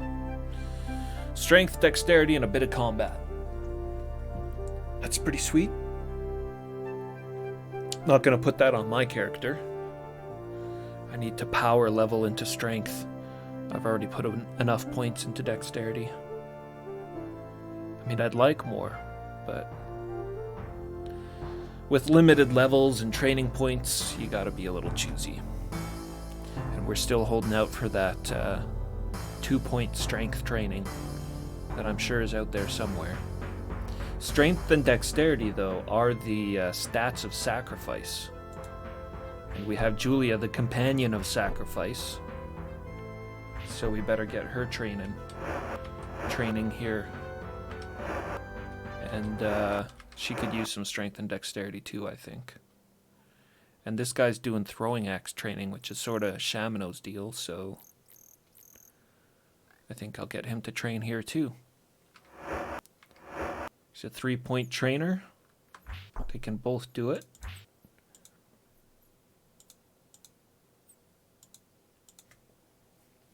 Warrior.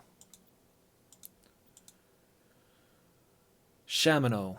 You pay 50 gold and the training session begins. The gargoyle begins with some intense weightlifting, which eventually leads to target practice with throwing axes. At the end, Shamino begins to notice a change in physical prowess and hand-eye coordination.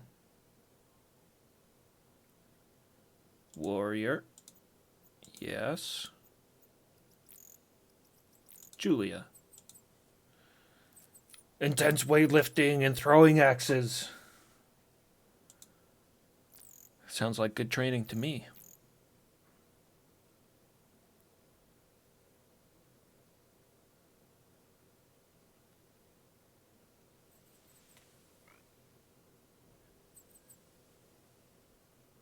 Bye.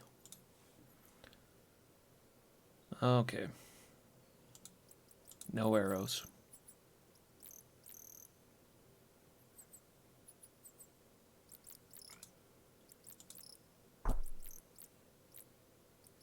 Great trainer. I don't think I've come across anybody else. Well, I haven't come across anyone else that's done strength and dexterity.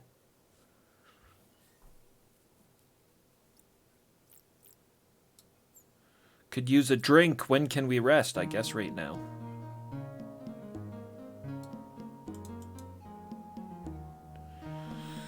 Come on, guys. Grab a seat while I scratch things off of my notes here and write a couple more things down.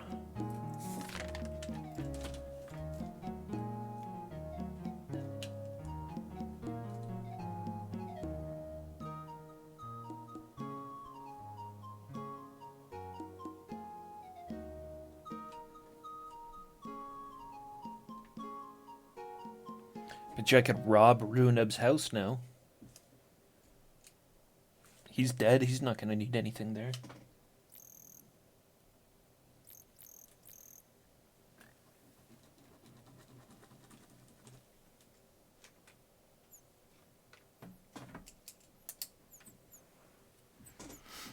Yeah, let's go do that. Let's go rob Runeb.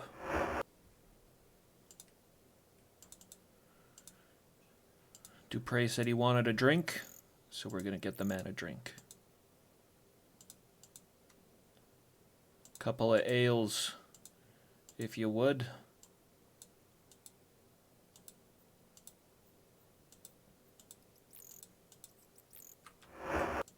I might not be able to drink it, though. No, thank thee. Ah, very tasty.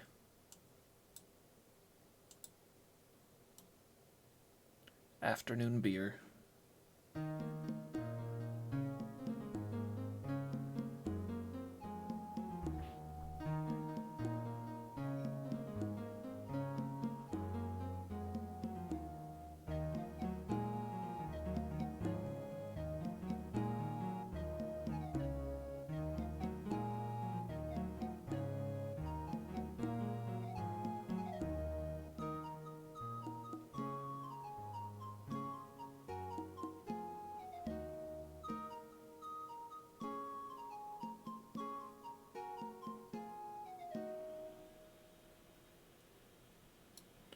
Salamo. Just nothing really to say. Yeah. He's not treated well.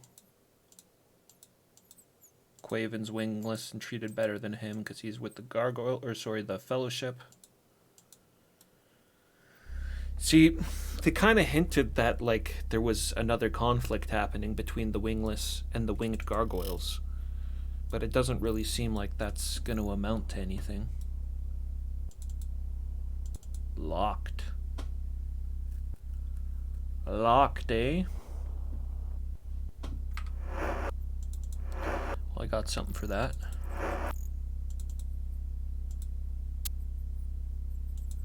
Use my skeleton key we found out on the Valorian Isle. Oh, come on.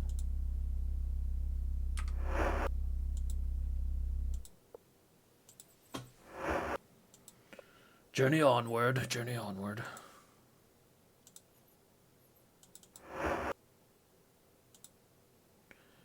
It's the gargoyle back scratcher. And a magic boomerang. A magic boomerang.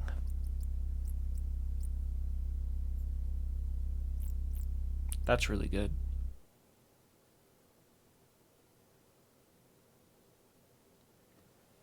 Who would like a magic boomerang? I guess actually Ceramed could use that for now, since we don't have arrows for him.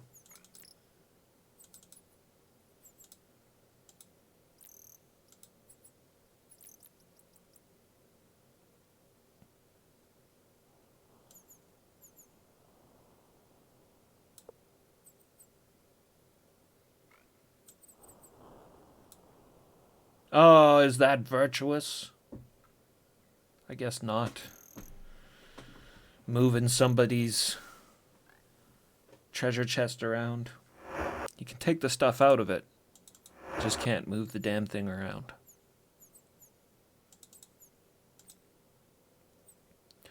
No thank thee. Drink your beer.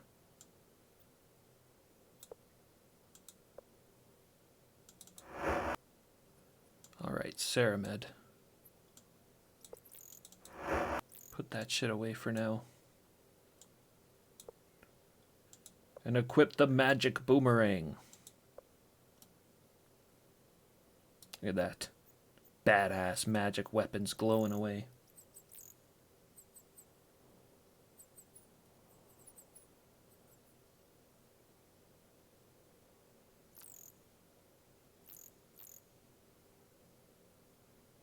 Oh, there's another house over here. A locked house.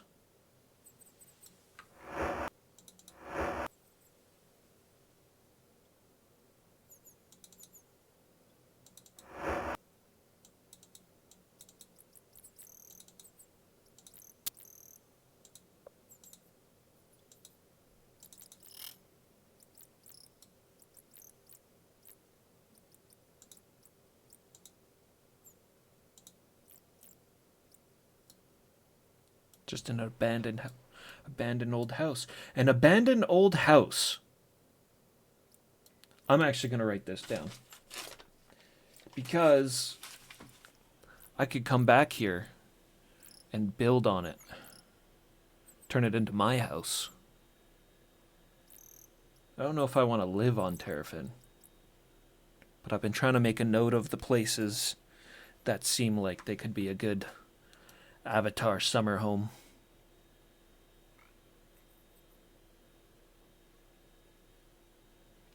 I'd really like to set up in Pause, but I don't think there's a good spot there.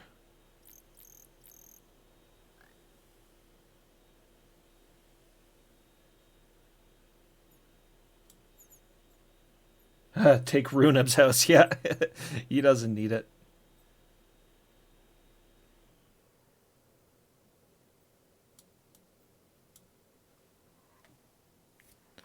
Could use a little food. Shamino. Well, deal with it for a little bit. You can just deal. That's Terrafin. I mean, right? I can't think of anything else to pursue here. Let's talk to Draxinusam one last time before I leave.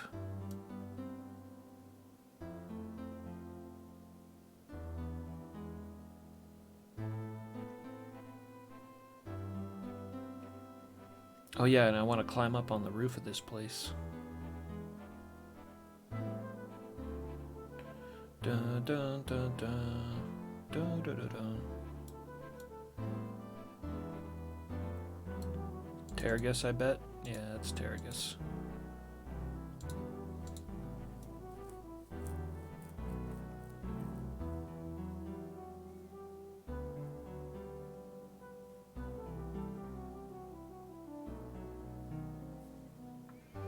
Drax, where are you?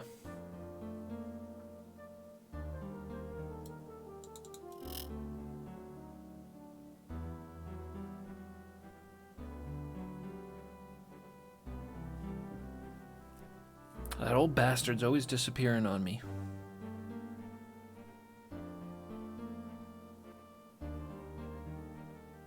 He's probably at the bar getting drunk.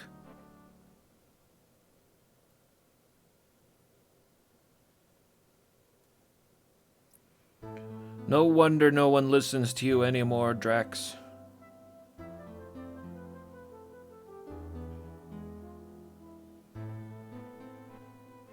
Alright, I'll check the roof while I'm here, I guess. Could use a little food.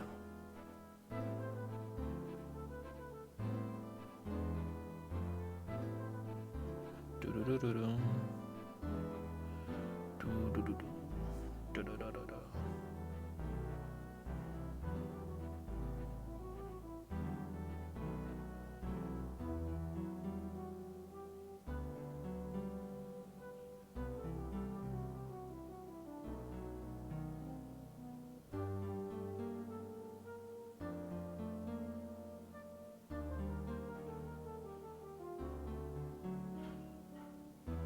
Whole lot of nothing.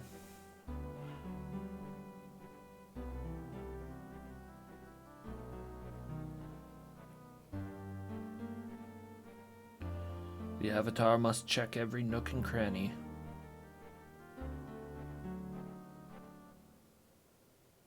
That's gotta be the Lord. Lord of the Gargoyles. YOLO. I'm trying to open the door, not talk to you. Oh, bless me. Come on.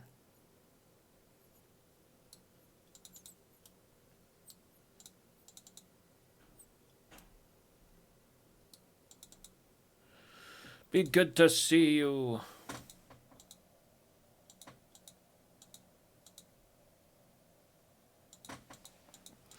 No, nothing new there. All right. We can leave.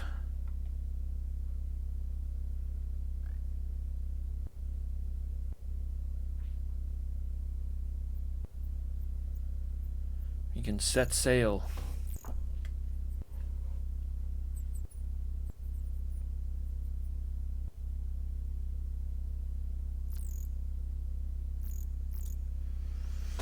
We can set sail, and where are we going? We're going to the meditation retreat. Following Abraham and Elizabeth. A meditation retreat is west of Serpent Hold. I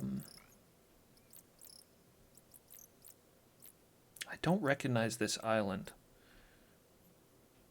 This might be the island that has the DLC. I think this is Serpent's Hold here. So the meditation retreat must be in here somewhere.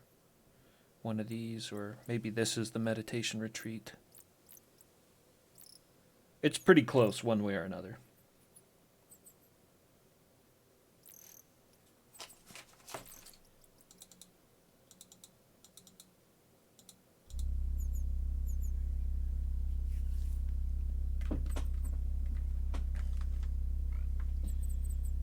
Okay.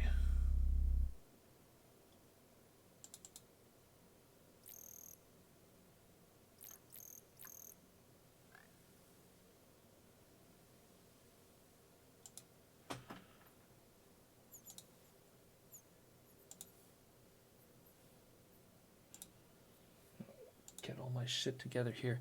All right. Yeah, okay. I'm going to get up for 5 minutes here. Y'all get a stretch and a drink. And I'll be right back.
suitably heroic music.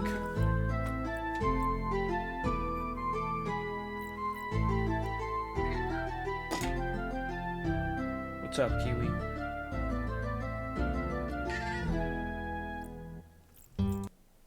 Alright. Meow.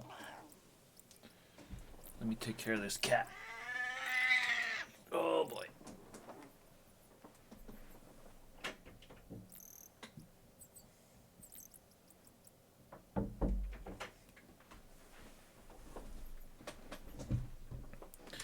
She's old.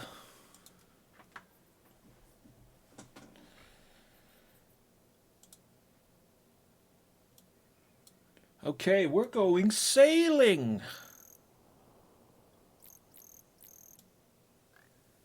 Everybody get on the boat.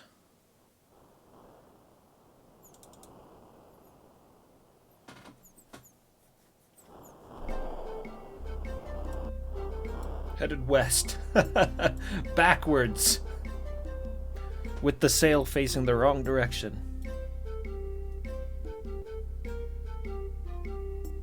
Dun dun dun dun dun. I'm afraid of this place. I'm gonna save it. I'm afraid of it because it might be the island that holds the DLC. But I don't think so, because this is the Fellowship theme song. So we should be okay. The sails must be furled.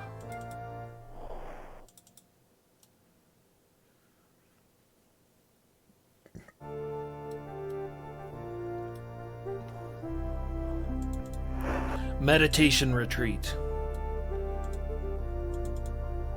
With a barred locked gate. Could this be where we finally meet Abraham and Elizabeth? You see a young, tan, muscular, handsome man who exudes much verve and geniality.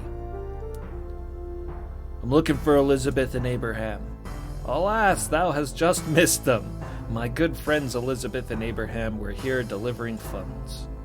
I believe they have gone from here to Buccaneer's Den. Who are you? I am Ian. And your job? I'm the director of this meditation retreat for Fellowship members. The meditation retreat. It was set up by the Fellowship so that new members can attend and learn more about our group, get in touch with themselves, and help them become better brothers in the Fellowship. Most of the work is done inside the barrier. Yeah, why do you need a giant barrier? It was set up to keep out those who are not members. Inside the barrier, Fellowship members find it much easier to hear their inner voice. Each member is given a key which they may use at any time. Art thou a Fellowship member? No. Then thou must go to Britain and speak with Batlin at our headquarters there. Only he can properly initiate thee into the Fellowship. And how do you get in touch? Most of the people who come to the Fellowship are wrestling with the failures of their lives. They are essentially afraid of themselves. Here at the meditation retreat, people learn to believe in themselves. And they build up that belief by learning how to best apply the philosophy of the Fellowship to their lives. Director. I manage the various activities and lead the initiates in their exercise and meditation. Exercise? The members must all grow to hear and understand the voice which guides them down the path of inner strength. The exercises and meditation accelerate this process. Voice. It is the voice which one hears inside. We all have the capability of hearing it. Some are able to hear it quite easily and do not have to attend sessions here at the meditation retreat. Others, however, find it more difficult to hear the voice. Then they require study at the retreat. Activities. The activities of the retreat consist of philosophical training and studies. Well, looks like we're going to have to fake our way into the Fellowship at some point. Alright, straight up. Not here. That was easy. Stop.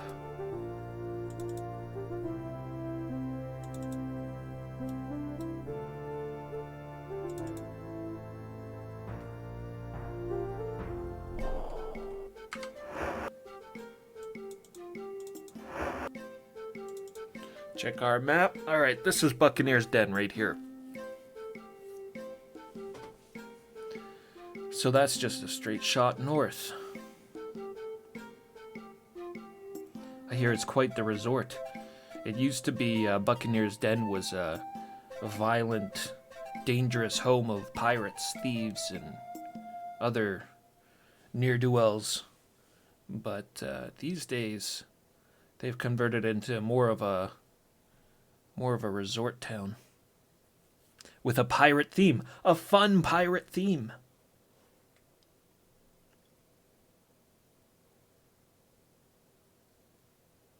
That's where we're going, so away. But that reminds me of the last time I was at Buccaneer's Den in Ultima VI. I had to get all these map pieces together from these different pirate maps and then lay them all out on the floor and actually physically piece the map together. It was actually pretty neat.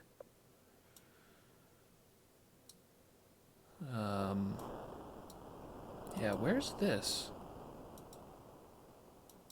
Lots of fish here. And all these little fishies. It's awesome. This island here used to be home to Spectric, I think was his name. He was a mad wizard you needed to talk to. You needed his help to complete the game in one of them.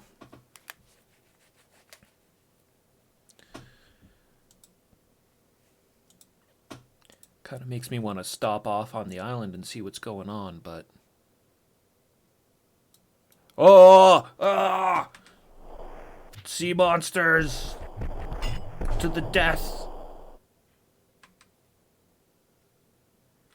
Well done, crew. Well done.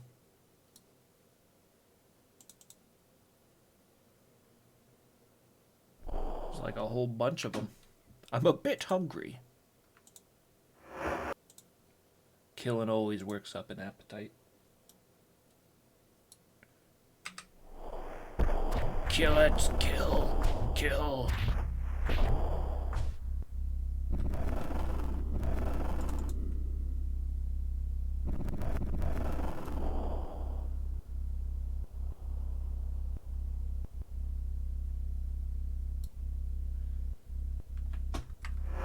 This, I think, is our island.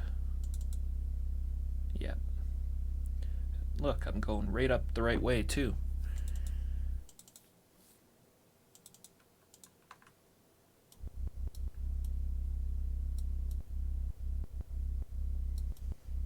This little island just kind of looks like a rocky outcrop, but, oh, see, there you go. There's a building on it.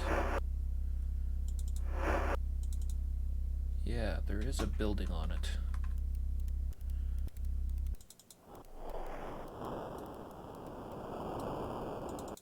Maybe before we do anything, we'll check this out.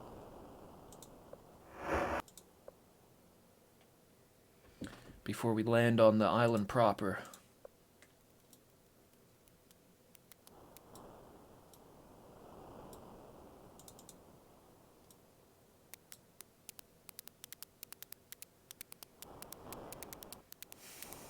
Another one of those invisible campfires. The campfires that aren't showing the flames.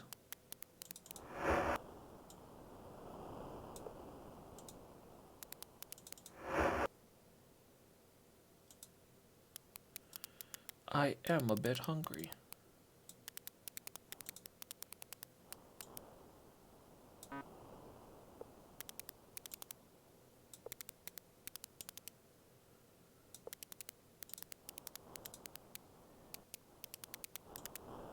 Just making sure there's not any hidden items.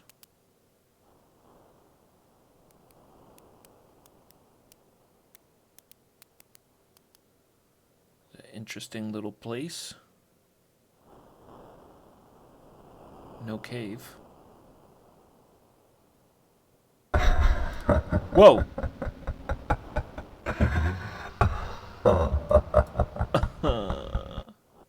That scared the shit out of me.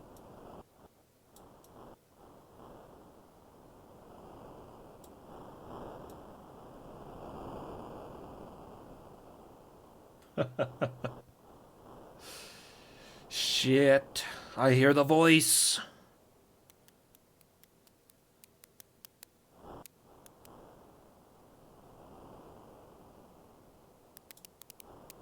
Yeah, what's with the deal? What was the deal with that?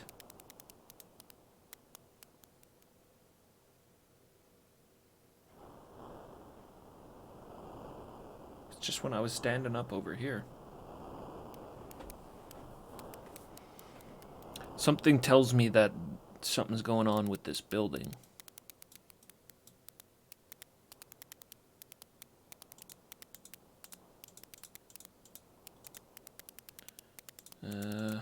What? I don't know.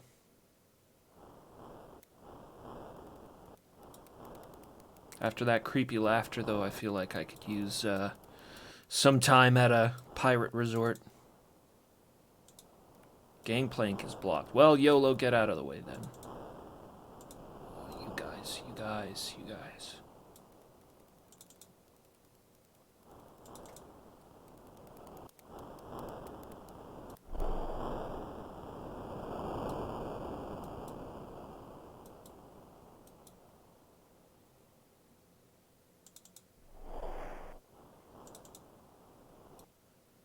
We're here. Buccaneer's Den.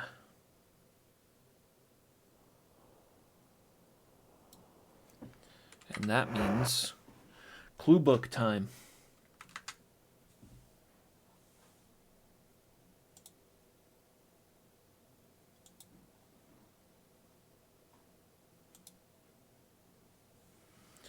Let's see. Buck Den.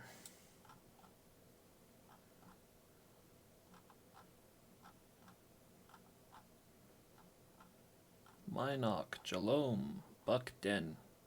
Narrated by Mandy.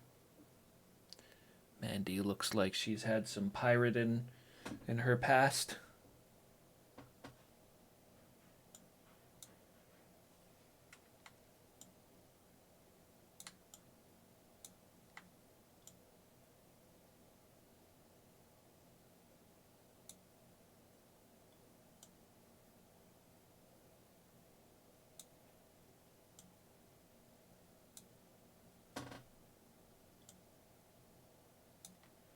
Something like that. Okay, Mandy. Centuries ago, this was literally a den for the most ruthless pirates. However, as more and more civilized Britannians moved to the island, fewer and fewer buccaneers took up residence. Today, while the times may not be as cutthroat as they once were, we have certainly begun to head back to those darker days. Gambling and gaming have overrun the island, all run by retired rogues and scoundrels. Smithy is a good example. I do not know him well enough to fully describe his personality, though that should tell thee something right there. And his guard, Sentag, is not one to cross at the House of Games. While Lucky may not practice his art around here, he earns money by teaching others to do so. Not all of them are that bad, of course. Gordy, who also runs the games, is quite friendly. I can spot the sincerity in that one from the other side of the island. Galeno and his bunch, Martine, Wench, and Roberto, are kinder souls, especially Roberto. I could spend hours just basking in his, well, kindness. We also have the Fellowship here, of course. Danag is in charge mostly, even though Abraham is the true leader. Abraham is gone so often that most of us have become accustomed to seeing Danag leading the meetings. I would say most of them here on this island have become, what do they call it, enlightened. Those who do not belong offer no hassle. Well, Blacktooth does. He was once a partner to Mole, but that was before Mole joined the Fellowship. I expect that has something to do with it. I suppose old Budo and I are the closest things to honest merchants this town has seen in years. But an innkeeper and a provisioner lend little to clear the reputation that so many others ruin.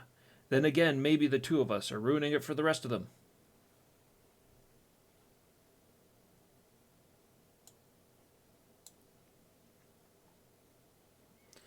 And our monk friend, Anton, or whatever his name was, He says, Mandy offered little information that was directly useful, but her mention of the Fellowship's prominence piqued my attention. I quickly discovered she was telling the truth. Buccaneer's Den has more members in proportion to its residents than any city in Britannia, including Britain. My research leads me to suspect this has something to do with the gaming. A short side note regarding the mountainous tunnels on the island, known locally as the Pirate's Lair. I by chance discovered that the Fellowship keeps torture devices within some of its chambers.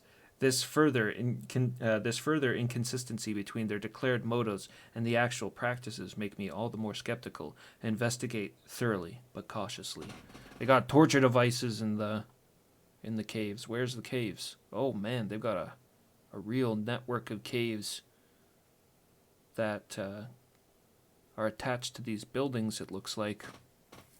Secret entrances, perhaps. Budo, yeah! Yes, I remember Budo.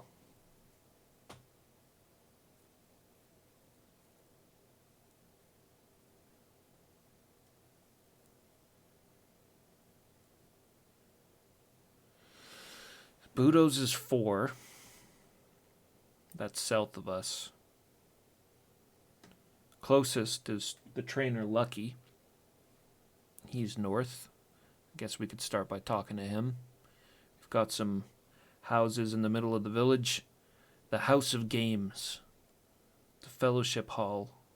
And the Baths. And the Fallen Virgin. I could use a bath. The Fallen Virgin.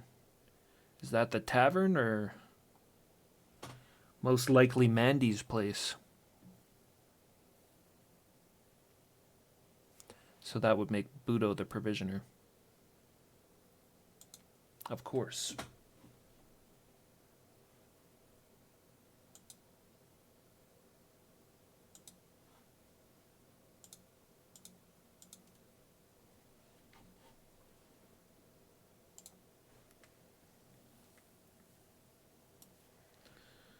Alright, we came in. Well, this isn't the trainer.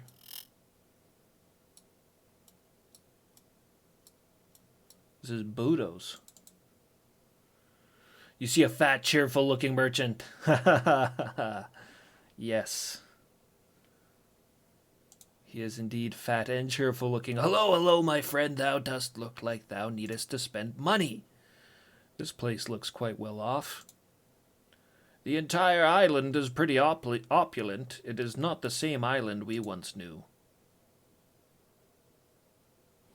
The Crown Jewel, that's the boat that Abraham and Elizabeth have been sailing on. Howdy, what's your name? Budo the Fourth, at thy service, the Fourth. There you go, it's a long line of Budos. At thy service. I was wondering, I'm like, I don't think there's so many Earthlings. We can't trust him, though. He's a Fellowship member. You can tell by the necklace. Budo the Fourth at thy service. 'Tis a fine day today, is it not? Yeah, fine indeed. Have you seen a boat called the Crown Jewel? It stops here regularly. Don't know much more about it. The crew is very secretive. Budo looks away, obviously not wanting to talk about the ship. Job? I'm a provisioner like my father before me and like his father before him and his father before him. Budo's is an island tradition, just as the Fellowship will be someday. If thou art interested in weapons, armor, provisions, or a ship deed, thou hast come to the right place. Let's talk about armor. Budo's carries nothing but the finest quality armor in Britannia. I have all the best types of equipment available. What wouldst thou like to buy? Great helm plate. Yeah, nothing. Tisk tisk, I'm broken-hearted. How about weapons? Budo's offers the excellent weaponry with superb craftsmanship. Thou wilt not find a better buy for the money anywhere else. Club, dagger, bow, sword, halberd, arrows. We need those. 25 gold for a dozen. 3 dozen. Thou dost not have enough gold for that.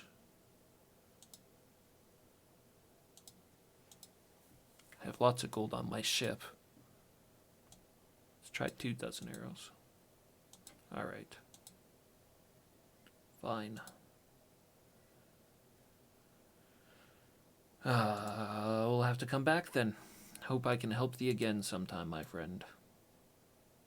Good thing the boat's right here.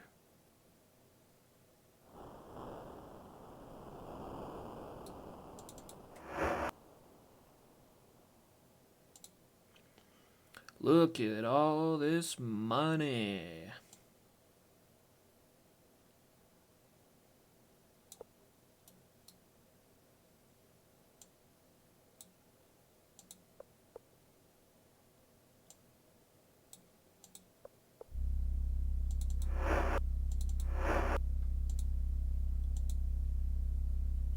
I know somebody's got some gems.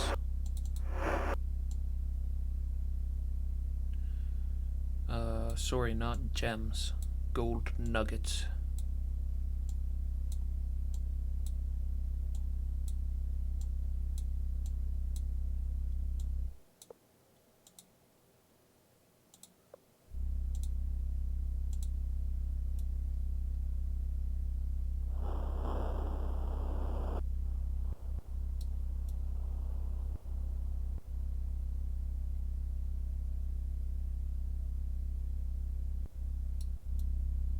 I used some of this money for some gambling.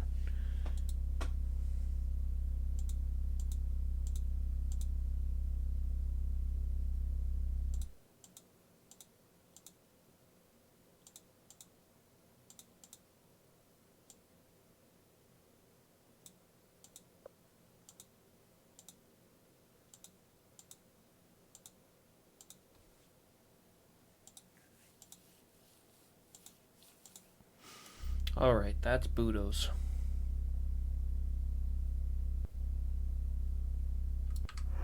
Let's give this man his arrows.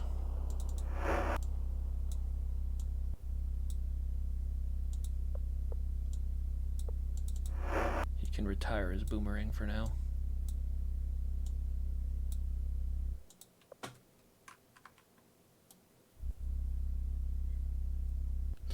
Alright, so then that means I'm closest to the gambling hall. I think this is just a house. There's 3 houses in the middle of town there.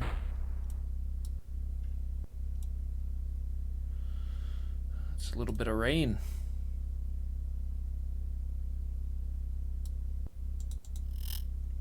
This is the gambling hall. Yeah, alright, let's save it. And see if we can make some cash here.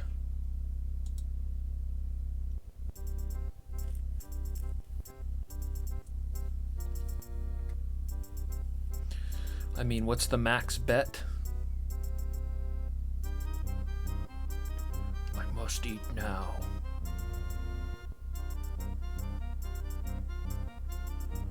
Go back and get some extra money. I just spent 150 of the 200 I gave YOLO.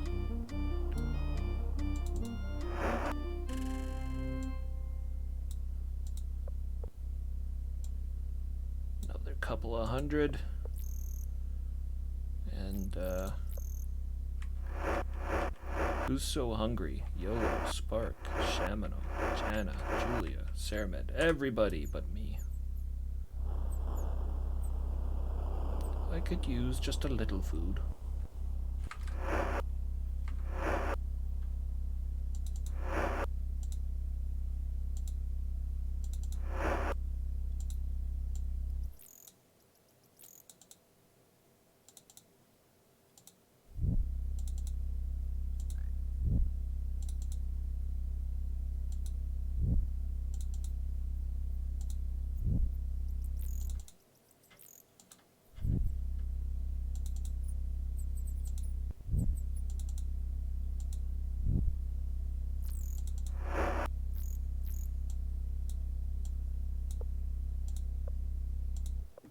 Did I miss anybody?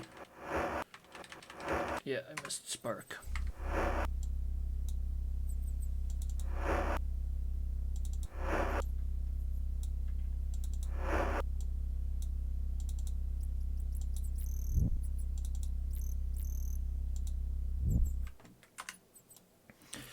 Time to replenish the stores. Running low on the eats.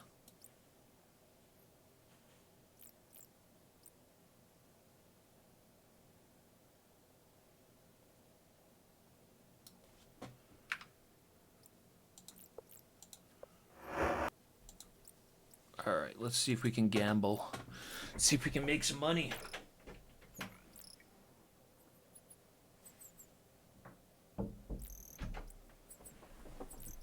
Oh, hello. Who's this? You see an aging pirate who might have looked extremely dangerous at one time. My name's Mole, it be. Do not ask me how I came by it. 'Tis a long story. Fellowship. Story. Thou dost really want to hear it? 'Tis very long. All right, tell us. All right, I was born in a cave, so my mother named me Mole. I thought thou said it was a long story. Mole shrugs. I thought it would make a long story short. I was born in a cave, so my mom calls me Mole. Job. For years and years I roamed the seas, pillaging and raping and terrorizing. Sounds like a good old time. Now that I'm past the age of 50, I want to live the rest of my life in relative peace and quiet here on Buccaneer's Den.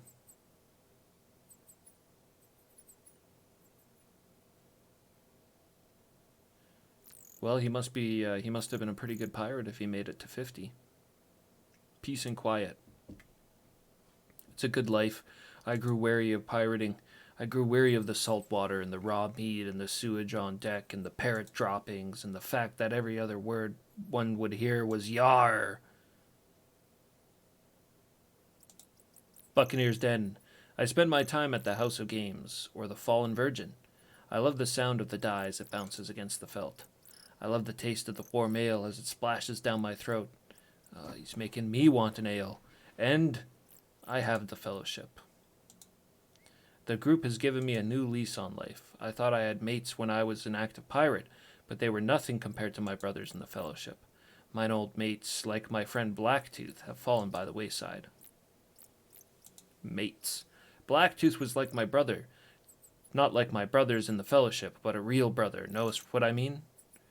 We did everything together. We would share booty. Ha ha ha! Yes, I'm sure you would share plenty of booty with all the raping and pillaging. We would share wenches. We did it all.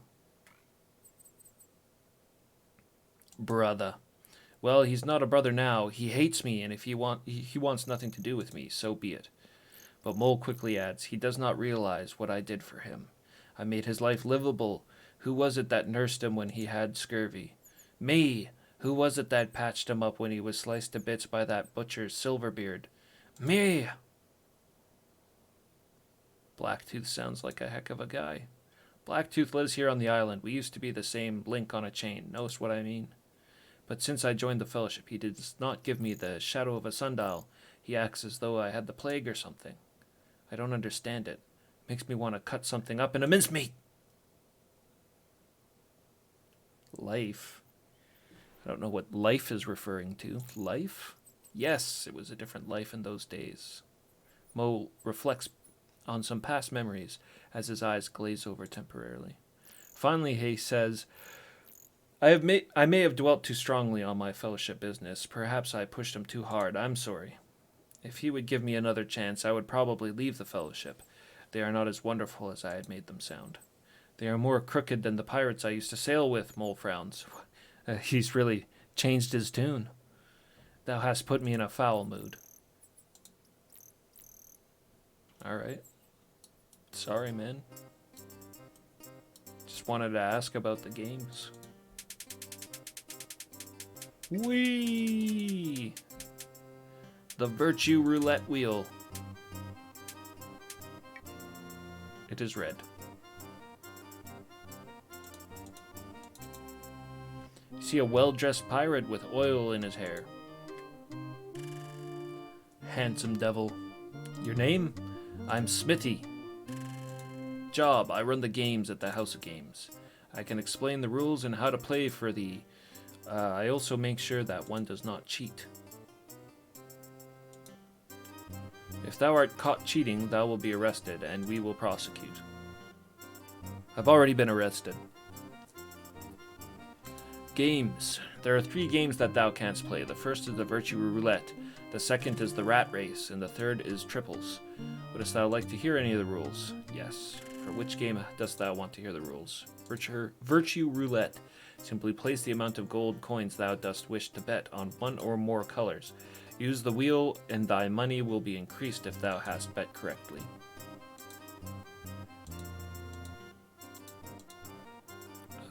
The Rat Race. Place the bet on the green spot at the end of the lane, which corresponds to the trough in which thy rat is running.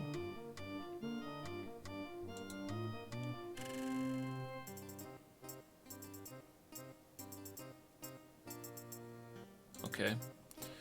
And then the last one was triples. Thou canst bet on a triple. That is 3 1s, 3 2s, or 3 3s. This has the highest payback. A 1, 2, 3 plays slightly less. A sum total of 4, 5, 6, or 8 pays the least. Do not place thy money in between numbers, especially the 4 and 5. A 6 made up of anything other than 3 2s loses. After placing thy bets, spin the wheel. That one's a little dizzying.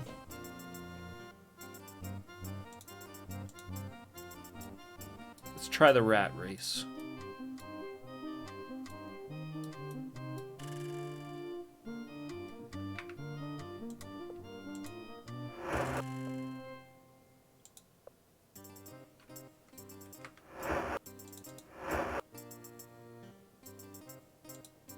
Who's got the money? YOLO does.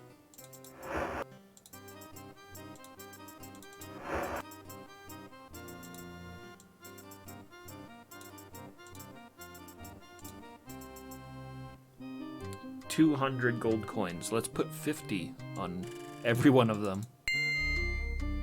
Oh. Heads. It's tails.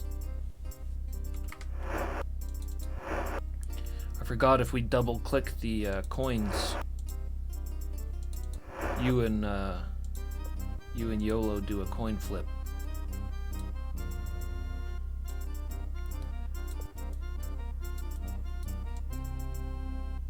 Just trying to think how to separate the money. 50.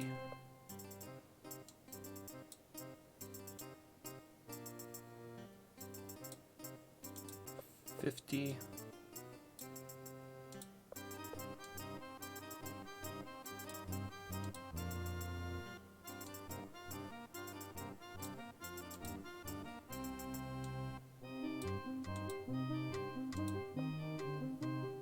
Alright, and then double click the table, I guess.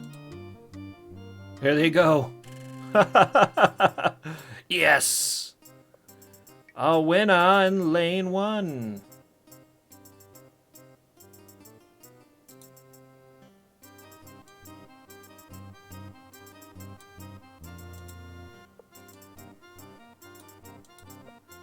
$150.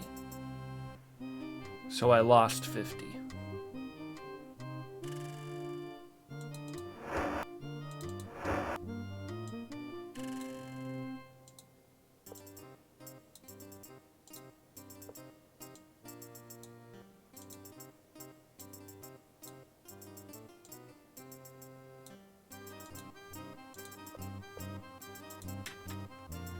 All right, let's try this again.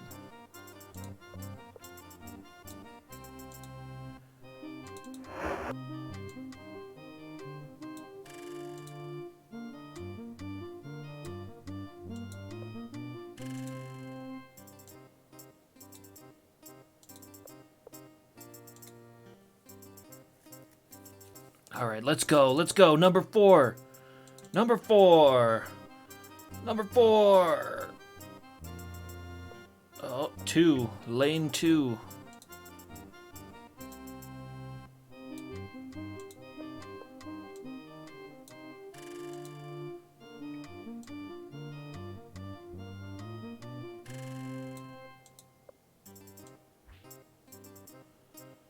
Gonna bet on 4. I swear, 4 can win. 4 can do this. Let's go, 4!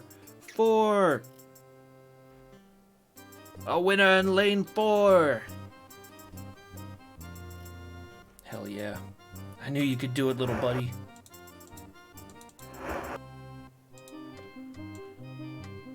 If only Sherry was still in our party in this game.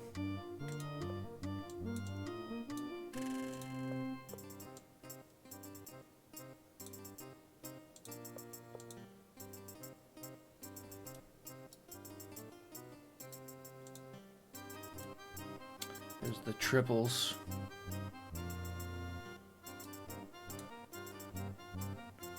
The Virtue Roulette table.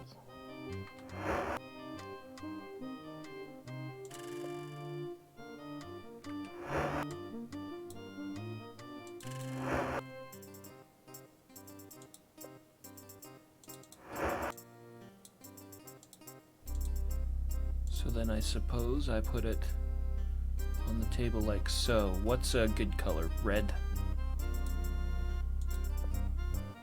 50 on red and 50 on blue. Well, that's 100. Let's stick with 50.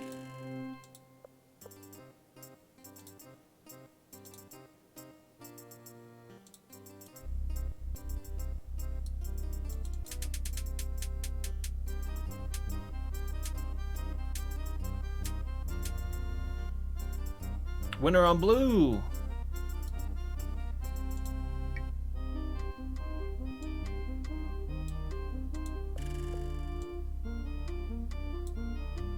$100. And another 100. And another. Wow.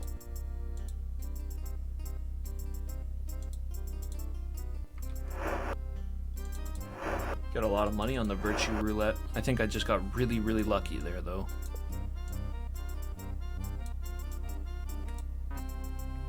What do you mean won't fit? Ah, too much money.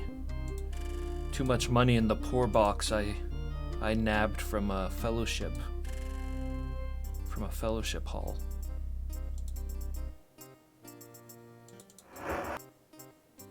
All these rings I don't do anything with.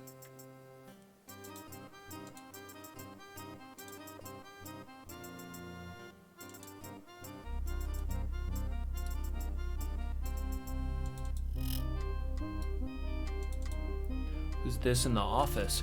You see a pirate who is elegantly dressed and obviously rich. He reeks of pomade.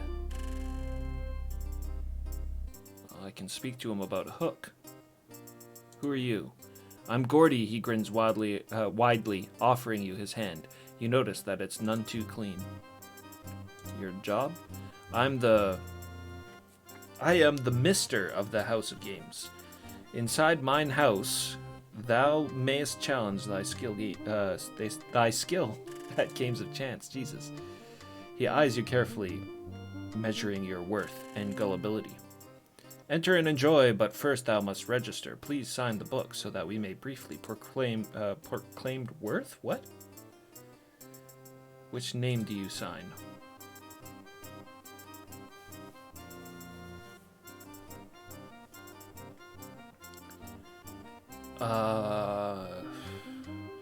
Shit, Morgan.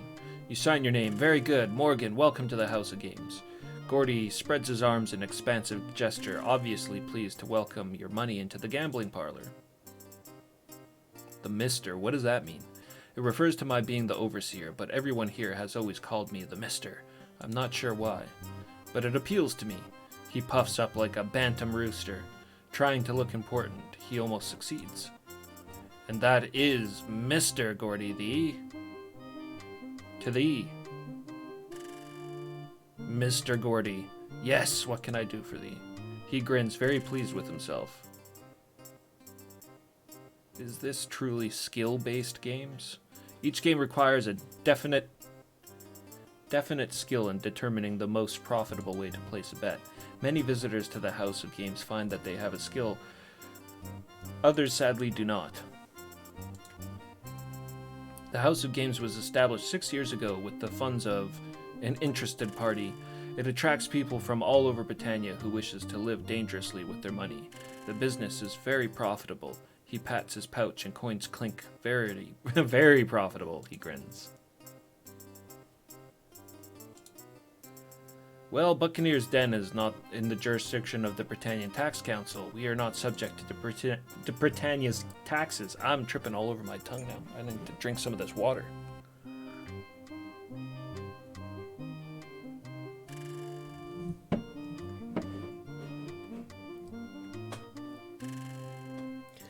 Gordy smiles wickedly, and that is very profitable.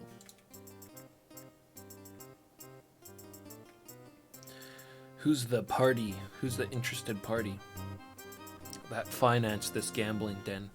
Well now, that would be revealing the secrets of my business and profit now, wouldn't it? His demeanor becomes threatening as he leans closer to you and snarls, "Find thine own backers, whelp."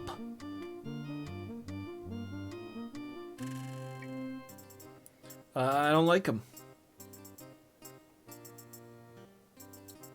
Who's this guy? See the meanest, toughest looking guard you have ever seen in Britannia. The meanest, toughest looking guard in Britannia. Can't be that tough. He's a member of the Fellowship. Your name? Sentag, the man grunts. Job? I'm the guard at the House of Games. I rid the place of troublemakers. You get many troublemakers in here? We see all sorts of troublemakers in this place. I especially do not like the people who claim that they are the Avatar. I find it blasphemous. The last fellow who claimed to be the Avatar was caught cheating. He'll not be doing that again. Not again. Yeah, we know about this guy. Pretending to be me, Sullivan. Thou dost not need to know anymore. Sintag glares at you. All sorts. There's a man named Robin who used to come in here and cheat at the games. He had his two varlets? I don't know what that means. Named Battles and Level intimidate anyone who tried to stop him. One day my brothers came to visit and we ran Robin Battles and Level all the way off the island. We've not seen them again since.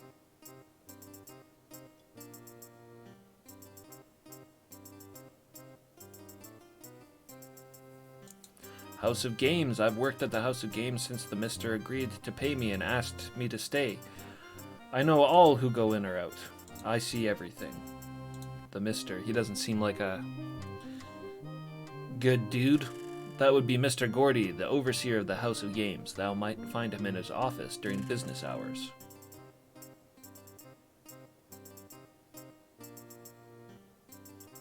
Can ask him about Hook. I do not know any man by that description. Alright. I guess I can probably just ask everybody around here since it's Pirate Town. I'm watching thine hands. Alright. We'll try triples another time when I understand the rules better.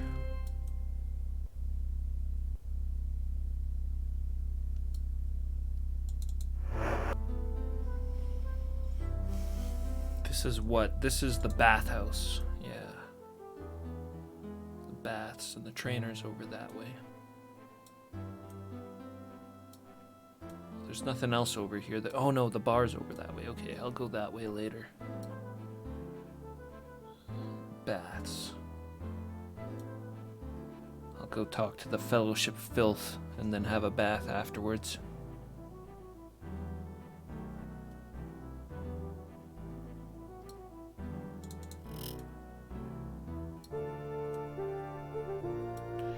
Abraham!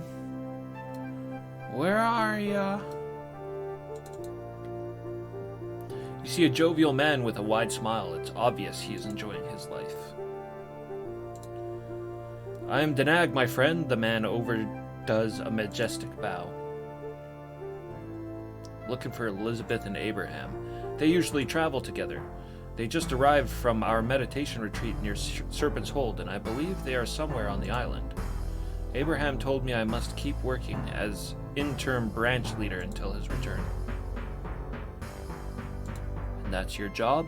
I'm interim fellowship branch leader here on Buccaneer's Den. Our regular leader, Abraham, is away on fellowship business at the moment. Well, you just said he was here. Abraham is one of the members of the inner circle of the fellowship. He and his colleague Elizabeth travel the country periodically, usually distributing or collecting the organization's funds and doing business at the other branches. Elizabeth. Elizabeth is an extremely intelligent woman who acts as director of the special projects. She usually works with Batlin in Britain, but she spends most of her time traveling from branch to branch. Special projects like murder? They might be anything from building a shelter for poor peasants or creating a new branch in a town without the benefit of the fellowship hall. And he's going to give me the usual spiel, I'm sure. The fellowship has been present on Buccaneer's Den for a long time. This is one of the oldest branches in Britannia, second only to the headquarters in Britain. Thou mayest wonder why an island of such ill repute would attract the fellowship. The founders of the fellowship felt that the people who inhabit this island would benefit the most from our organization. Amidst all the sin, the debauchery, the piracy, the gambling, the drunkenness, the fellowship has made its stand and recruited members to follow our principles. Buccaneer's Den has changed as a result. Long ago, it was merely a hideout for pirates, scavengers, and rogues. Look around. Now Buccaneer's Den is an island paradise. It has its own commerce. It pays taxes to Lord British. The pirates here are now businessmen. They have made something of their lives. As a result, the Baths and the House of Games are the two most profitable establishments in the country. I visited the House of Games. It's an outfit which challenges the mind and its ability for addressing strategy in life. Exercising this aspect of one's brain is important for one's self-esteem and well-being. Gambling is good for you. The Baths. It is purely innocent business which caters to the weary who are in need of relaxation. One may receive physical and mental cleansing there. It is truly a jewel in the crown that is Britannia. All right. Have you seen a man with a hook? A pirate with a hook for a hand? No, I don't believe I know him. There are many pirates on this island. Many of them are missing appendages, too. Farewell.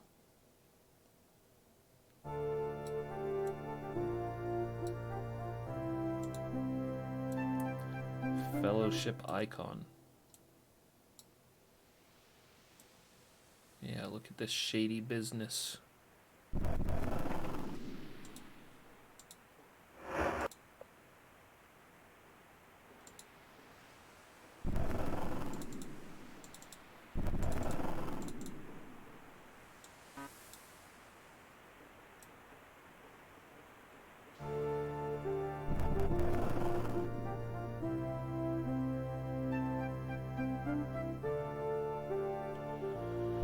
Well, that's that.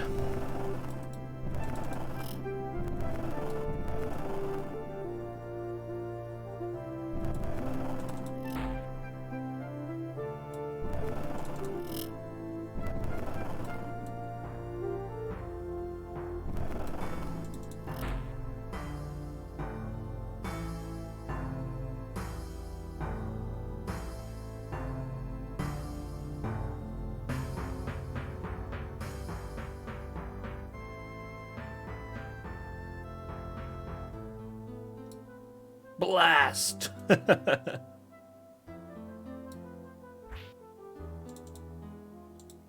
This guy's just going around opening up windows.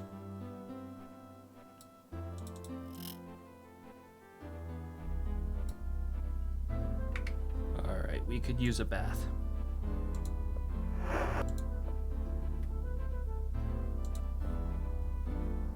Step into a relaxing onsen. You see a handsome, muscular man with an air of mischief about him. Your name? Galeno, at thy service. Job. I am the manager of the baths. The entrance fee is 300 gold. Everything is included in this fixed price. No tips are necessary. Dost thou wish to enter? Yes. Excellent. Here is the key. Enter. Please relax. Enjoy thyself. Allow one of our hosts or hostesses to make thy stay more comfortable. Please make thyself at home. If thou dost want to drink, let me know. Wait a minute. How old art thou, boy? Shit. Spark. 18. Thou dost not look 18. All right, I am 16. Thou dost not look 16 either. Well, never mind. Thou canst enter, but make sure the management does not see thee. Gleno scratches his head. Yes. But no, I'm the management. All right, come on, just don't cause any trouble. All right, wenches.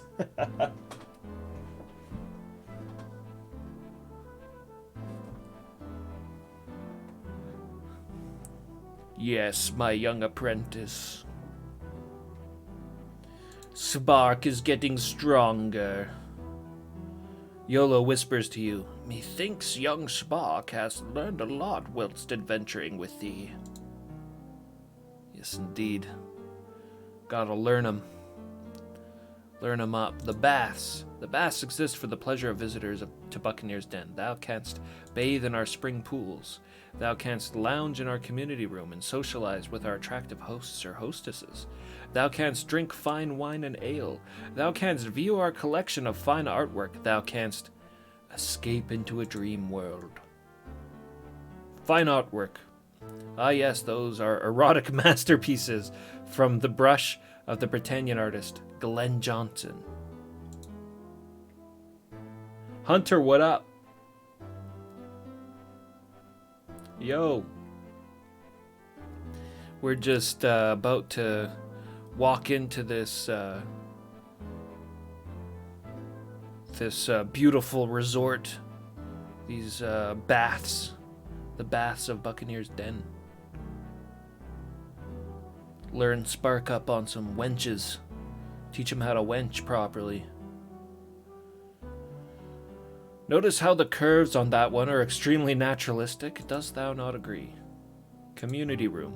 Thou canst lie in comfort among the many soft cushions and pillows. Get to know thy neighbors. Get to know thy neighbor very well. Host or hostesses. They have come from all over Britannia to serve thine every wish. I, Gleno, have assured them that the Baths is the most prestigious establishment of its kind anywhere in the known world. It is probably the only establishment of its kind in the known world. Spring pools. The water is guaranteed to be pure, warm, and cleansing. Alright, give me a drink. Give me some ale. 5 gold for an ale? No thanks, I got my own. Will I? Alright, we have our key. Our key. That's the key.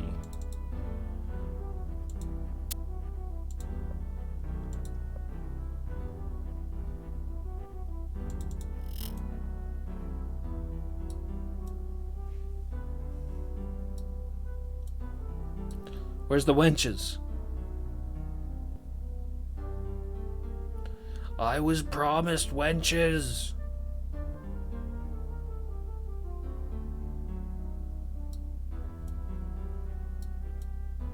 Oh, it's one of those crystal balls. Hey, I can actually look in this one. The hell is this? A mushroom circle.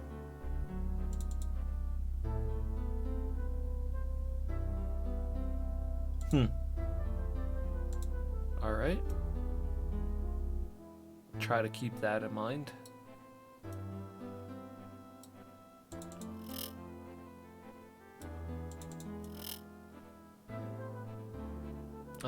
Here we go. See a gorgeous young woman with seductive eyes. Hello, handsome. Who art thou? I'm Morgan. Well, I'm very pleased to meet thee, Morgan. What's your name? Thou canst call me Wench. She blows you a kiss. Your job? She laughs out loud. Thou must be kidding. She composes herself and says, "It is my duty to see that thou art comfortable whilst at the baths." I could be more comfortable. Well, we could have a swim in the spring pools, or thou couldst have a massage, or we could just talk, or thou couldst come with me to the community room, and I'll show thee my job. I'm dirty, I need a swim. Wench helps you with your clothing, and leads you to the warm spring water. It feels terrific, and you would prefer to go to sleep, but you know you'll have a quest to fulfill.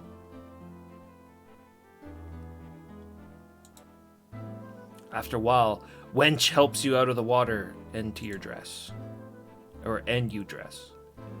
My dress. Alright, I'll talk to her. Wench shrugs. Fine with me, what shall we talk about? I know. Want to know a secret? Yeah. Didst thou know that there are secret passages in the mountains connecting the buildings on Buccaneer's Den? 'Tis true. I am fairly sure the entrance is through the House of Games, and I do know that there is a way into the baths from the passage. You and Wench speak of a number of different subjects when you realize that you are spending too much time in the spa. There's a quest to fulfill. We're not done in the spa yet.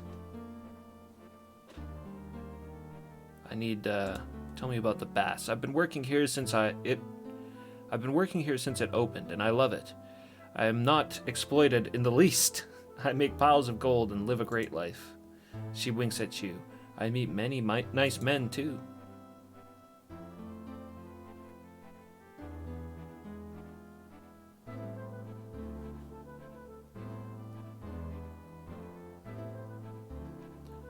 Alright, I want a massage. My aching shoulders, wearing this plate mail all the time. Wench helps you with your clothing and leads you to a comfortable table. You lie on your stomach and the woman expertly kneads and rubs your aching muscles, slowly sending you into a state of total relaxation. After a while, Wench helps you up and you dress.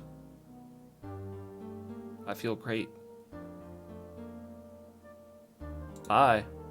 Oh, please come again soon, Morgan. Wench blows you a kiss. A quiz.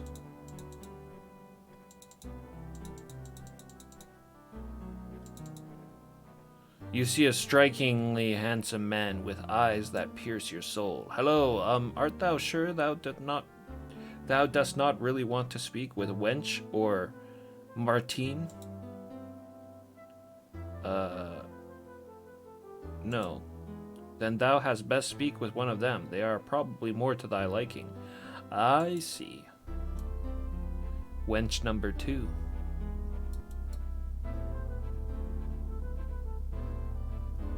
Cool bubbling water. Bubbles.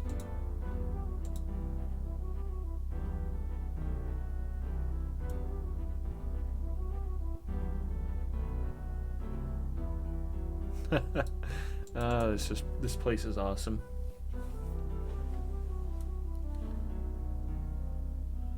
Haven't talked to her yet. See a beautiful young woman with a tropical air. Hello, handsome. What is thy name? Morgan. How art thou, Morgan? I am so happy to meet thee. Your name? The name I use here is Martine. Thou dost understand. She winks at you. Job? Honey, my job is to make thee happy. It's important that thou art comfortable whilst visiting the baths. Thou hast many choices. We could take a swim in the spring or pools. I could perform a massage on thee, or we could simply talk. But if thou dost want to really get to know one better, you should visit the community room. Swim. It's not every day the avatar gets to wash all the gore and caked on blood.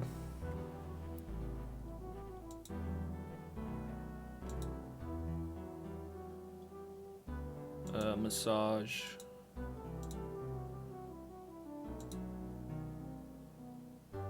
talk. Do I get something different here? The other girl told me a secret. That's just fine with me, honey. I would wager thou hast many stories to tell about adventuring, yes? Say, hast thou been in the secret passages in the mountains? Didst thou know that they are all connected? I know that there's a secret door that leads right to the back of this building. She whispers, I believe the entrance is through the House of Games. You and Martine speak of a number of subjects until you realize you have spent too much time in the spa. Quest to finish. Alright, let's head to the community room. She's more my type. Thou dost want to join me in the community room? Yes. Martine leads you to a private room. It really is not a community room at all. We shall be all alone. A while later, after the woman has shown you more tricks than a crooked street mage, you emerge from the community room a much happier avatar. See thee again soon, honey. Alright.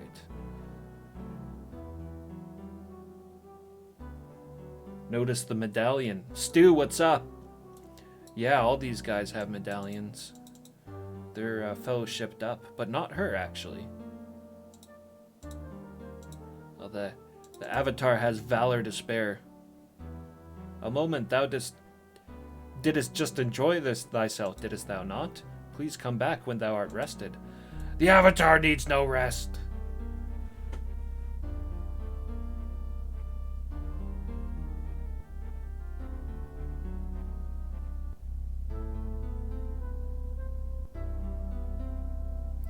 What up, Stu? What's going on?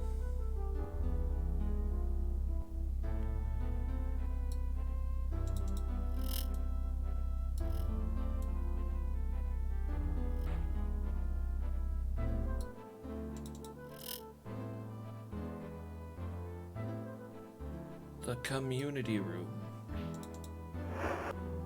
My cup runneth over.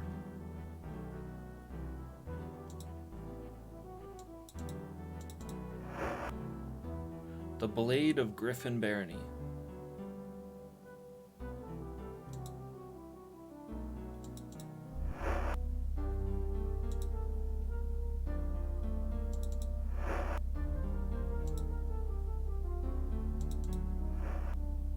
Five stages of lawn care.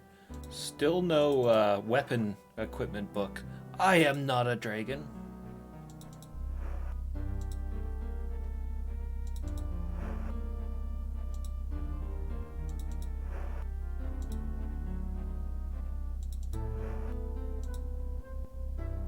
Oh, what's this?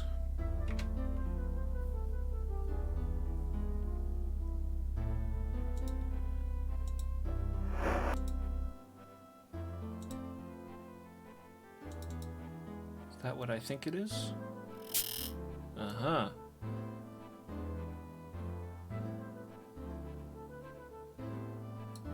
What's going on in here? An easel? Thou shouldst use the brush and pigments, Morgan. I can paint?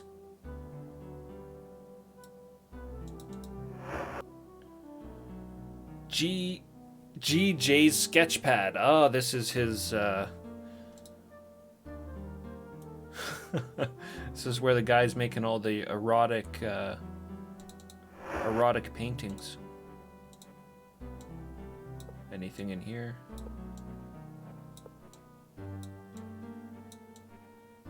Underneath any of this stuff?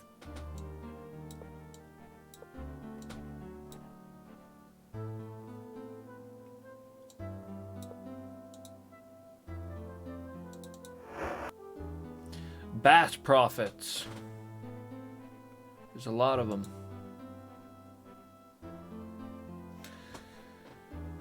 Do I remember how much money I had?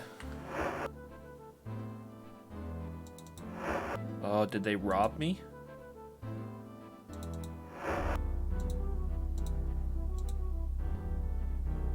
I had a fair chunk, but I made most of it in the gambling den.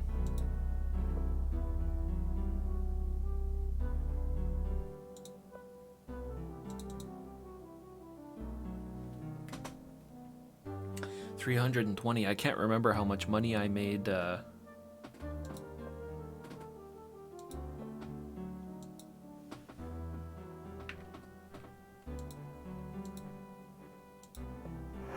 Oh, no.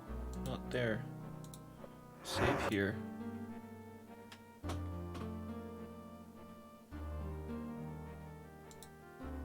And I'll load that. That's just before I walked in, I think.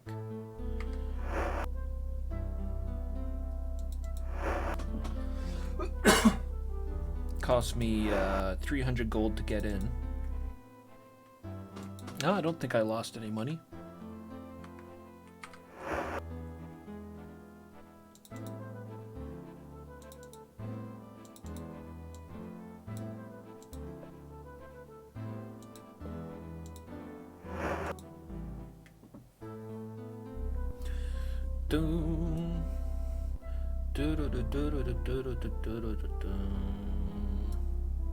All right. Finger painting again.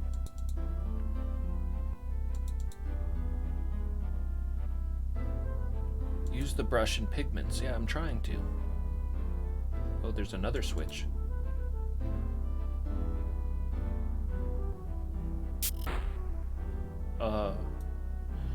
I'm locked in here now. Locked in here with this girl.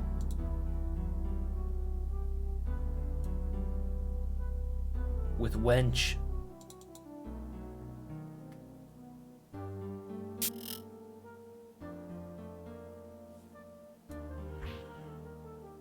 $50. I wonder which one nabbed it from me. Probably the Martine.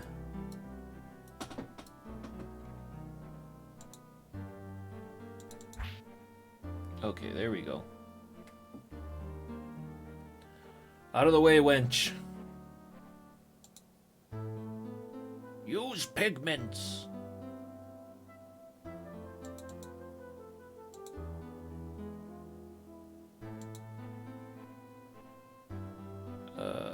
The stain will never come out. Oh, I see.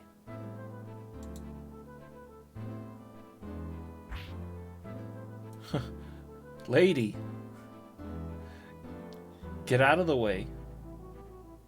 And stop opening up the damn door. Or the window.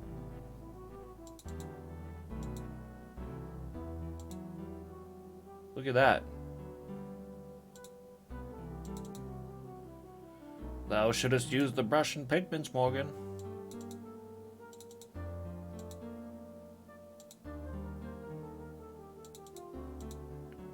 Wonder if it turns into something if I keep going.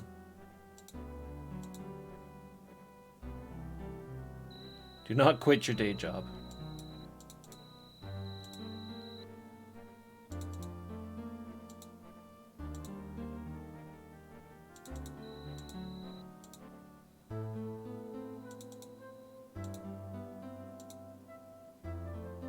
Stay within the lines. It's my masterpiece.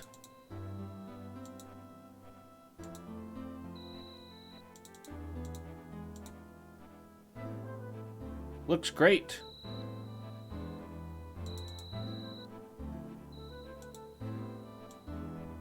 Oh man, I can take it with me. I can take it with me.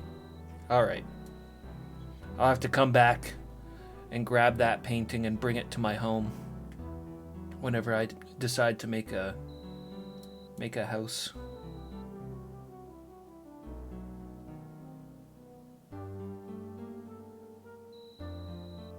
Oh, that chick's out of control on the shutters. Well, a nice evening at the baths.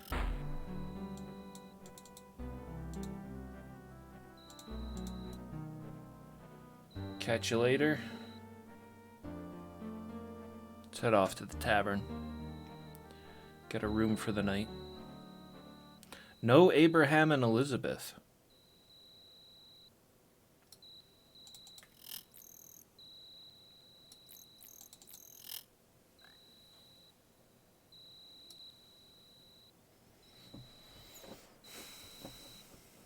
I'm going to venture a guess and say that we'll probably have to join the fellowship before we meet up with those two. You see a woman in her 50s who might have been a pirate wench in her early years. Though she is coarse, she has a certain motherly quality. I'm Mandy, Mandy, she narrated the clue book entry for us. Job, I run the Fallen Virgin Inn and Tavern. We are open for breakfast, dinner, and late night hours. If thou dost want food or drink, or perhaps a room, please say so. Mandy looks at Dupre and says, Don't I know thee? Yes, milady, I was here a few months ago.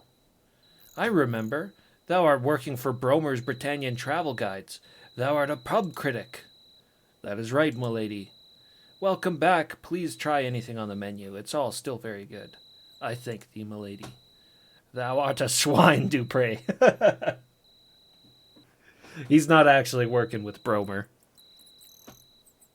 He uses it as an excuse to get free drinks and food. The Honorable Paladin Dupre. Where'd you get the name? Yes, I have run this tavern and inn since my wenching days, Mandy laughs. I was quite a beauty back then, but thou canst not tell it now. I know everyone in town, and they all know me. If thou dost need to know something about anyone, let me know. I met Smithy. Let's talk to him, or talk about him. He was another pirate.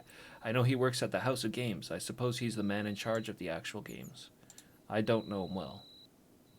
Gordy, he was a real piece of work. I don't know him that well, although he seems to be a sincere man. He runs the House of Games like a ship. He's a former pirate as well. Must have been a captain. Sintag. Brr, he's a scary man. Thou canst tell that he is killed.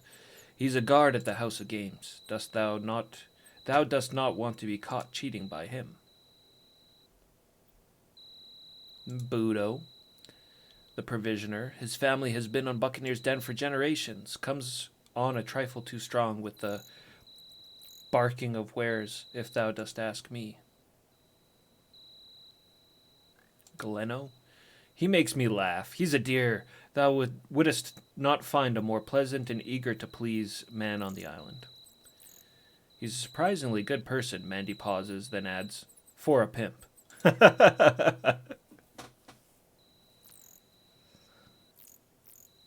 Buccaneer Den's a pretty cool place. It's got some fun dialogue. Neat stuff going on here. Let's ask about Martine. She's a very private person, works at the baths. I have not spoken 3 words to her in my life. And how about Wench? She's a very private person, works at the baths. I hear she won some kind of competition. That is why she's fortunate to be there. I understand Galeno pays them well over there.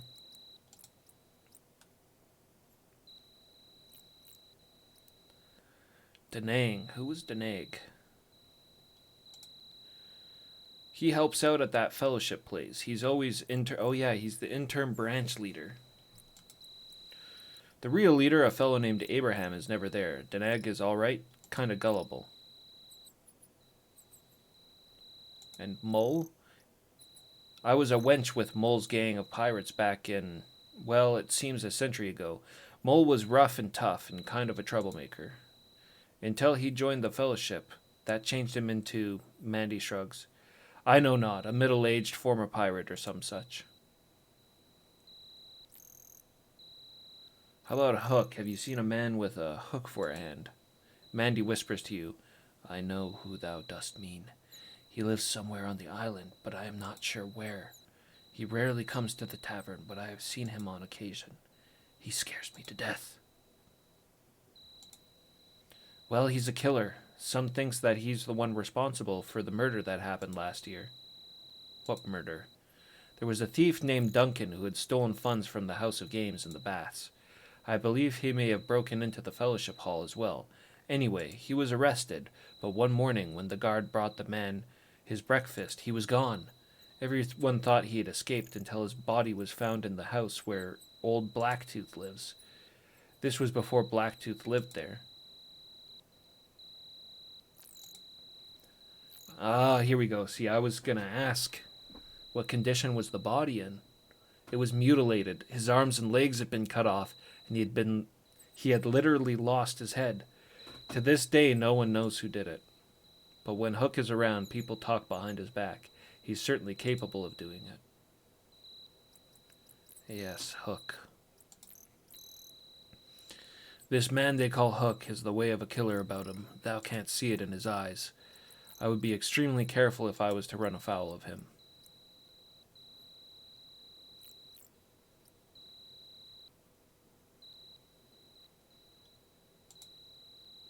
Serve a good plate of slop, if thou dost, if I do say so myself.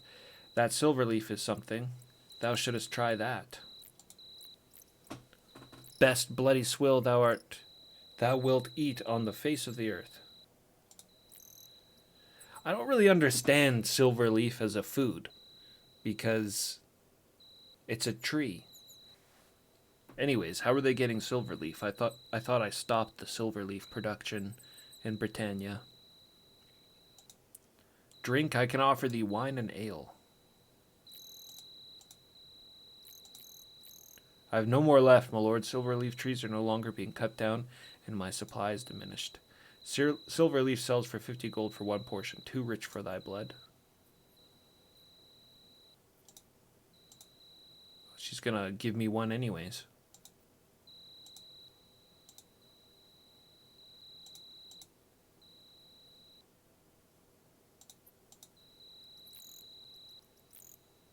I need a room.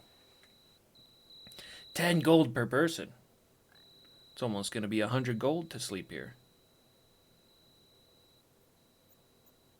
The only one available now is the southwest room. The two others have already have occupants. Damn, that's pricey. Been a while since I had a bed, though. Here's the room key. It's good only until thou dost leave the inn.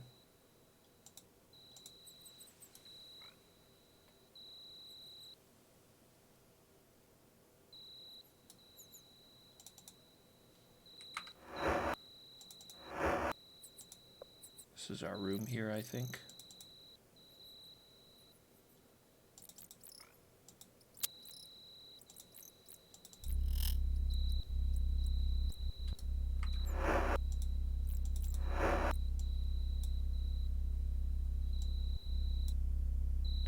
Just put the key down there.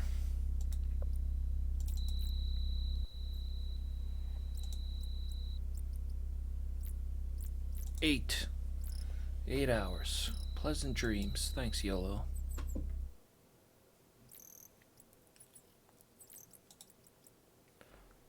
What time is it? 5:27. Damn, it's early. Let's sleep for another couple hours.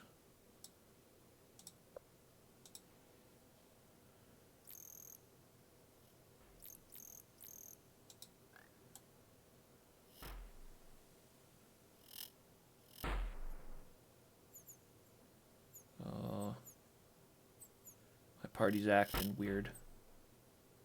There we go.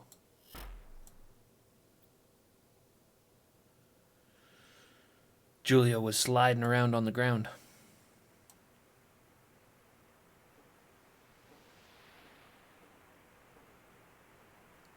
Mandy, where are you? We need some eats. Where's the breakfast? One of the beast. For the harpsichord.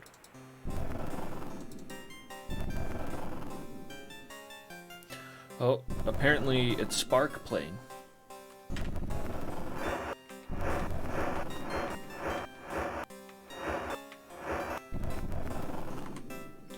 Jana and Julia.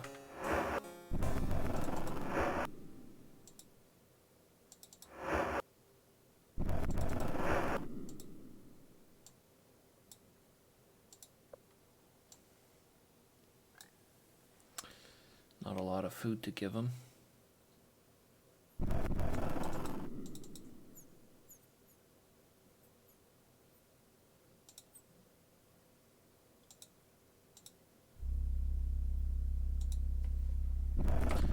I do have that silver leaf. It's this stuff right here. Let's give that to Jenna. Very tasty. It better be. It's 50 gold. I'll have an ale.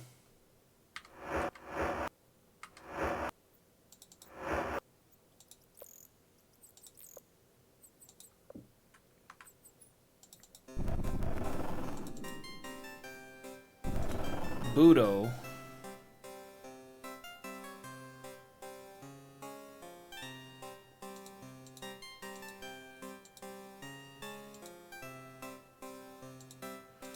His shop's not open. I thought he might sell me some meat.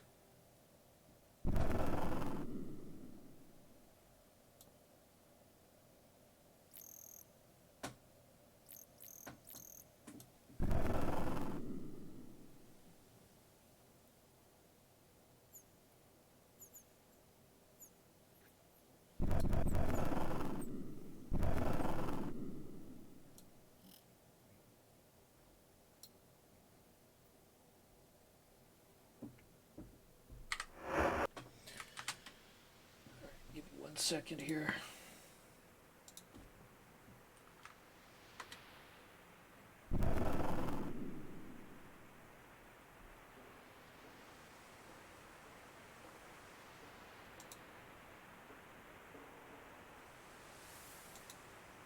Stu, take care, man. You have a good night, and I'll catch you next time.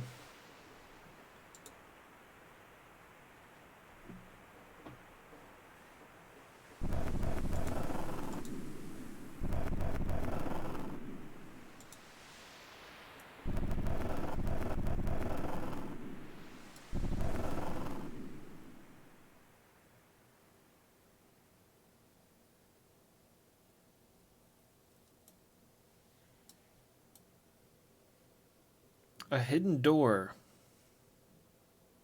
in the gambling den. That's what the wenches at the bathhouse had to say.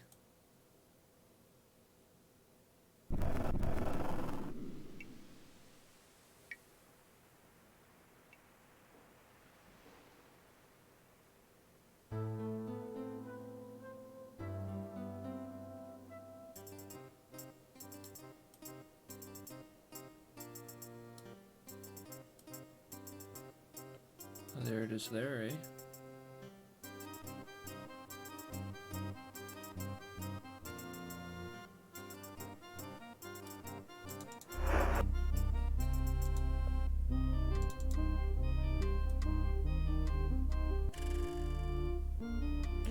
Nobody's working right now. I guess now would be the best time to try to break in there.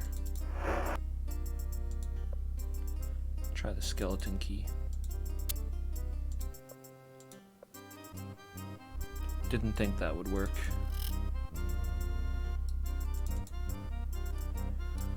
This chest, maybe.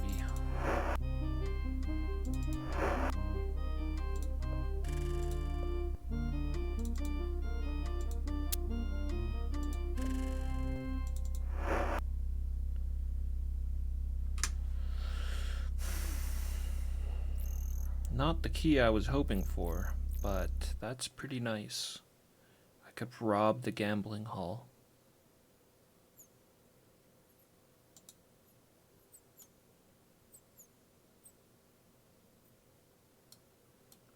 Not yet.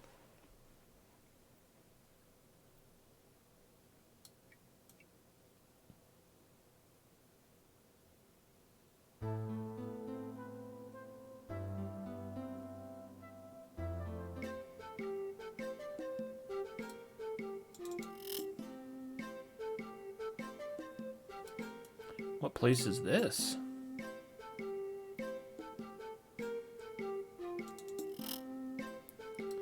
Who are you? Wake up! What art thou doing here? See a man whose sinewy body looks like steel. The glint in his eye tells you that he's no fool. I'm lucky in all things. I make my living off the world. It gives and I take, the pirate laughs boisterously. I'm a worldly gentleman, friends. That is my job. Oh, and I train initiates for a bit of pocket change. Train? I shall be happy to show thee my ways of the world during normal business hours at my residence afternoons and evenings. World, and the ways of the world is what I mean. I'm a man of the road. I'm a seasoned traveler. I travel through the world as though, as 100 different men.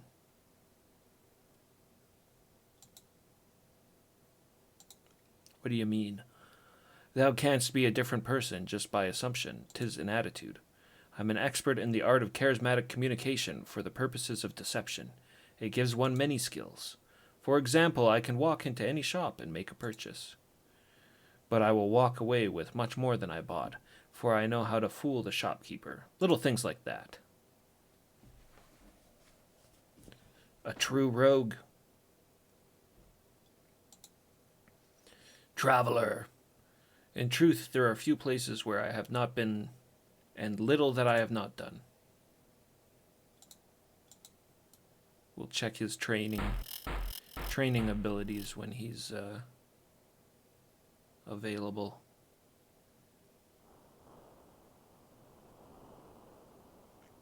This is the other dock.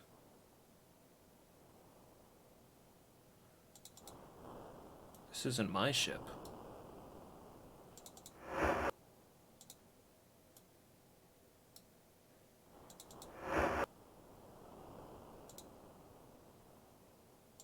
Another one of those decorative swords.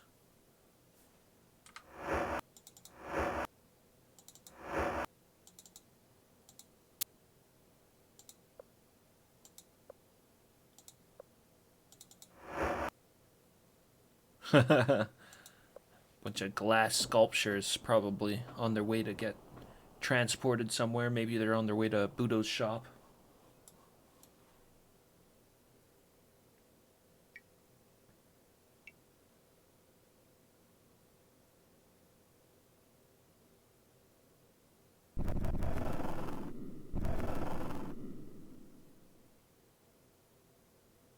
Alright, tavern.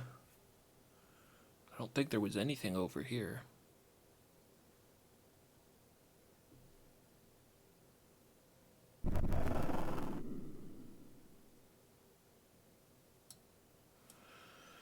A monster.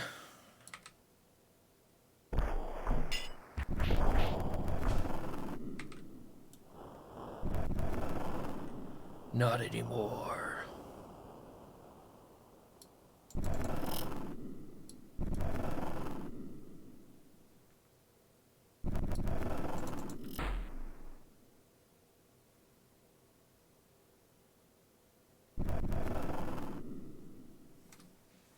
Bunch of empty houses. I wonder if there's some people we haven't met chilling out at the bar. Otherwise, we've been everywhere. Oh, that triumphant music was a little late.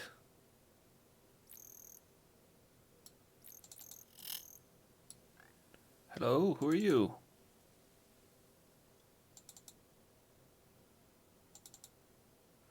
This tall, middle-aged pirate looks at you with suspicion. Before I will look twice at thee, I must know who thou art. His voice is menacing. I'm Morrigan. The pirate chews on something in his mouth before replying. Hi, he finally says. Who are you? I'm Blacktooth, see? The pirate smiles, revealing his teeth. Yikes. Job? Making fish bait out of avatars, he laughs out loud. I've had all I can stand of puny weaklings running around claiming that they're the avatar. I'm seeking a particular avatar that was here last week, a particular avatar that is a fellowship member. Fellowship. Between thou and me, I do not trust them. I think they're all hiding something. I think they're all tricksters. Take mine old friend Mole, for example. Well, mine old ex-friend Mole. He has changed a great deal since joining them. He's abandoned all of his pirate ways. He's a bloody saint now, and whenever he sees me, he tries to convince me to join the fellowship. I avoid him at all costs now. I cannot stand to see him this way. It burns my blood. Then, in a moment of weakness, The tough pirate says in a small voice. I miss him. We were best mates. You could swear there are tears in his eyes. Spark whispers, oh, come on, be a man. Dupre turns away to suppress a smirk. Cold ass motherfuckers.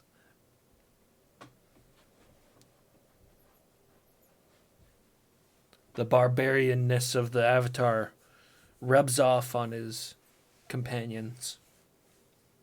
You can see that the pirate is upset, so you decide to leave him alone. Yeah, go away. That's right. I can never keep any friends. I shall just remain here alone and destitute. Where's my dagger? I shall slit my throat. Holy shit.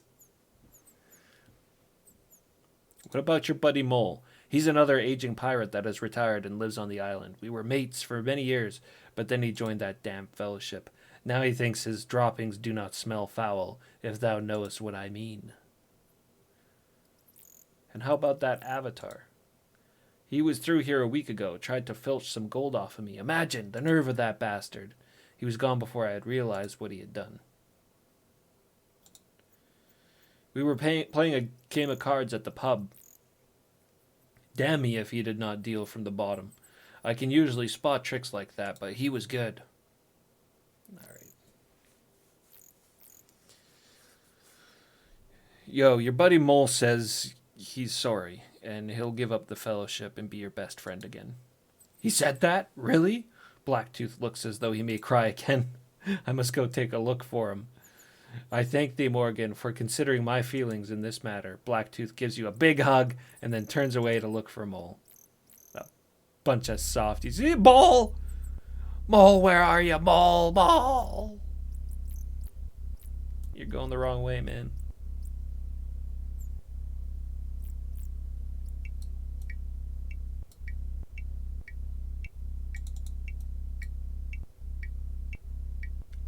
A locked door.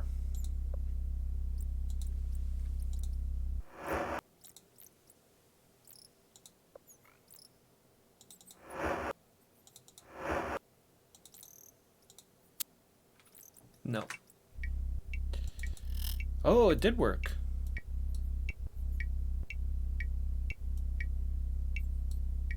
Who are you? Away with thee. Oh, it's this guy, Smithy. Bye. I don't want anything from you. I want to look at that book.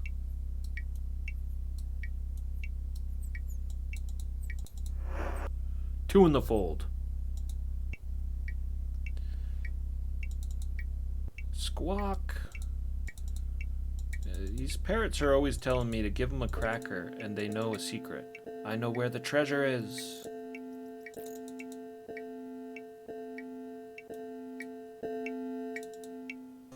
Oh, there's a note here.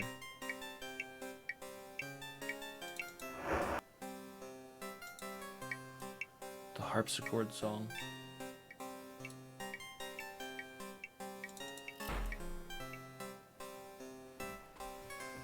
Yeah, I don't know if it's a trick or if the parrots actually have a secret.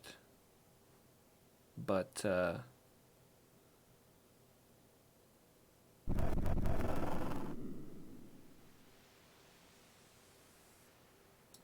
they just, that's what I was about to say. I think they just want crackers. Who's this? This kind of looks like the guard at the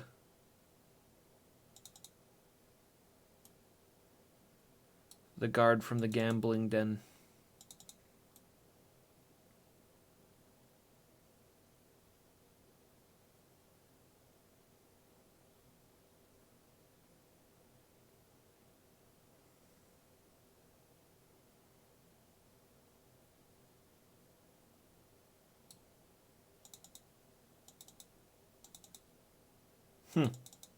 He just won't get up. Oh, there he is. Begone, fool.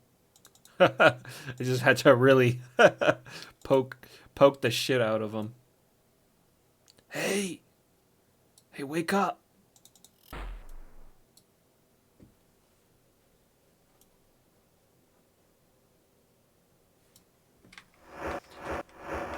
Everybody's all hungry. Yolo, Dupre, Jana, Julia, Sarah Med. Everybody. I need meat.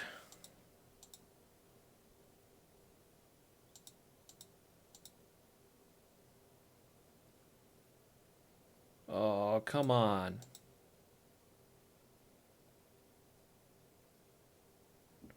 Where the hell is the... There's buy, but that's not the buy that I want. Cook me up some stew.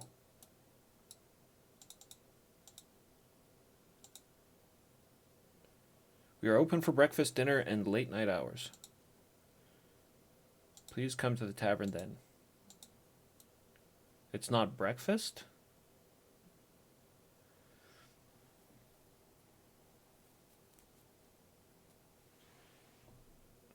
Alright, provisioner.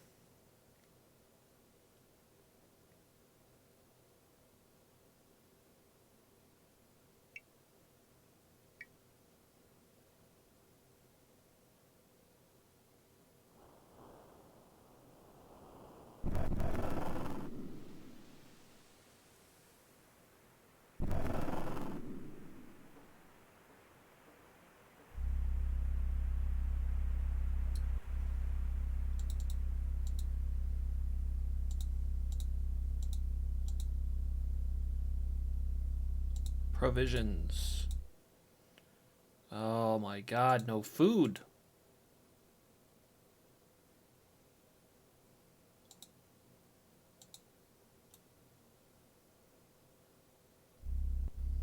No food, no leads.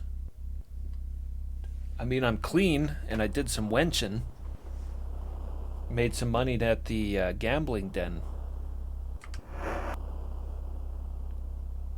But other than that, oh yeah, and I did find out that Hook lives here somewhere. And Abraham and Elizabeth have been here, and we didn't get any word on them being anywhere else. So they are definitely here. I'm guessing somewhere in that locked area behind the gambling den.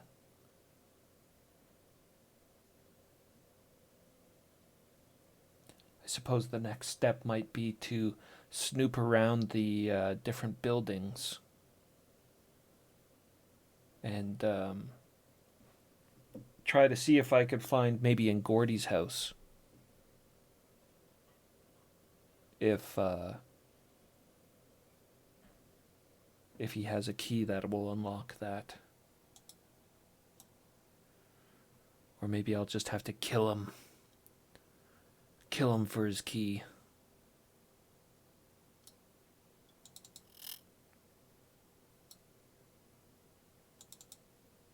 I don't know which house is Gordy's. No, don't sleep. Jump in the guy's bed.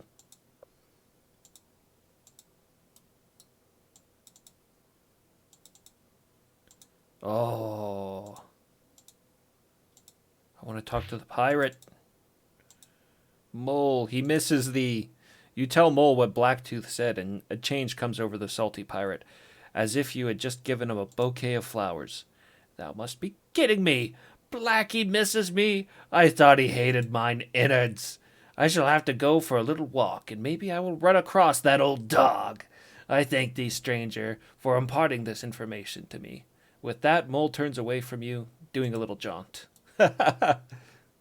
I woke him up too. That'd be good news to wake up to. Yo, your best friend misses you. Old Blackie. Cooper, what's up? Game timer's busted for some reason. I'm gonna have to figure out what the problem is there with that. But when I did turn it on, it just came up black. Gleno. Gleno's the pimp. He's a very nice pimp. Good to see you, Cooper. Queeper. Pardon me. I must eat now. Oh, it's got the clothes just thrown on the ground. All over the place. Who's this? It's Gordy. This is actually the guy I was looking for. Too bad I woke him up. He has lots of dresses thrown around.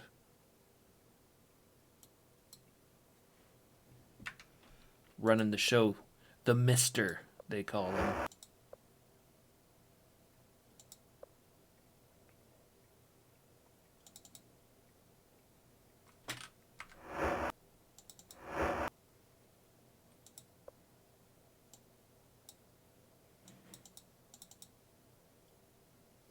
No, that's not right. That's not going to do anything. Use the key on that box, that book. Pardon me.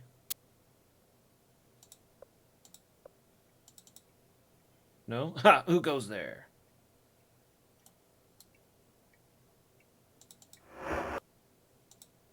There's a key. Okay.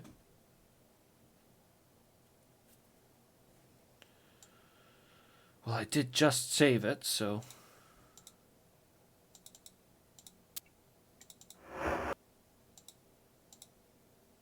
Great dagger. Haven't come across that yet. A great dagger.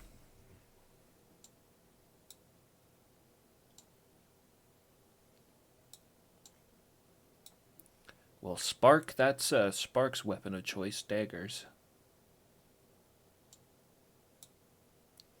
Oh, they're all going to be pissed off at me. Avatar.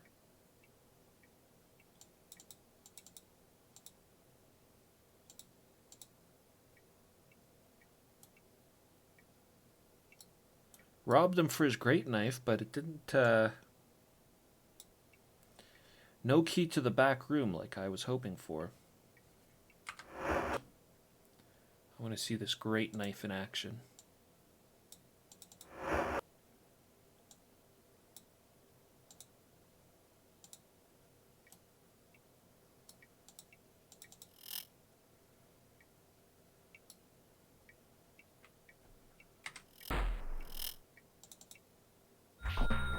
Whoa. That's a big dagger.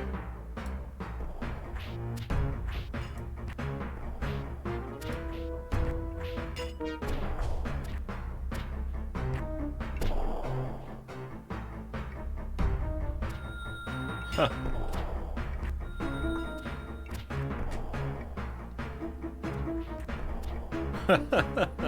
Makes a little magic sound too.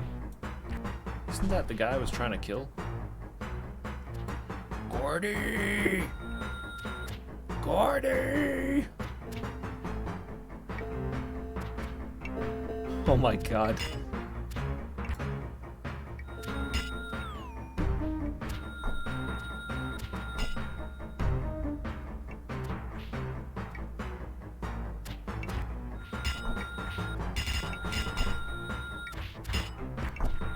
This place is a mess.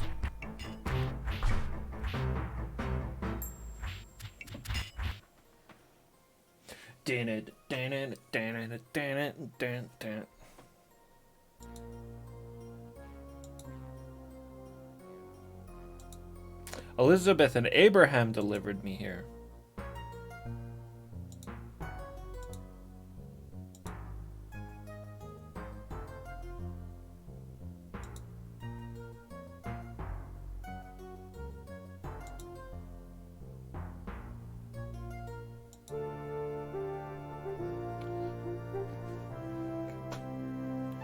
Boy, they're a talkative bunch. Well, Dupre's got something to say now. I don't think I've ever read what he says when I die.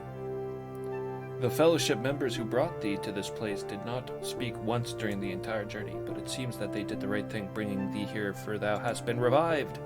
All it takes is a night in the poorhouse. Let us all have a drink in celebration. We will be ready to leave whenever thou dost wish it.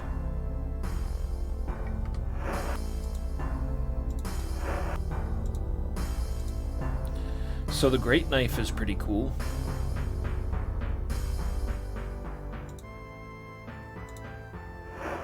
A magical dagger that turns into a full-grown sword. I actually want to kill this guy, though, to see if he has... Just knocked him right down.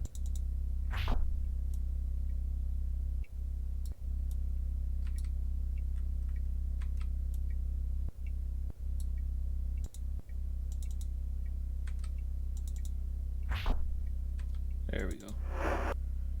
Nope. No key on him.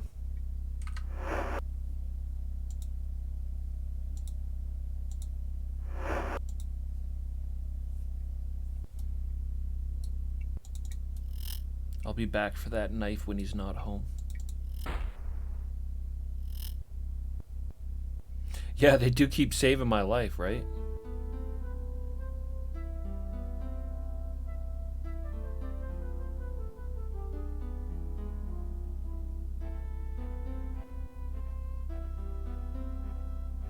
The only other places that I can think of are these houses, but I think these are just regular villagers' homes. Whoa! Howdy! What are you doing up there? Getting some roofing done?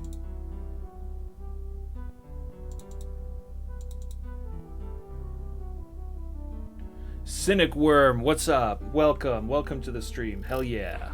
Ultima. That's what we do around here. We play Ultima.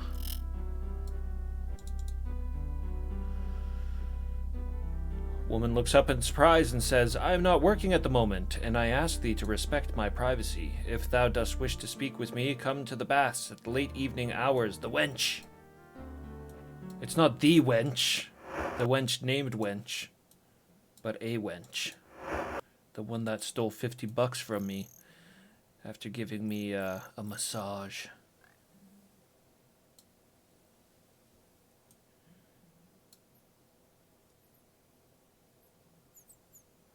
Please respect my privacy by visiting me in the bath later.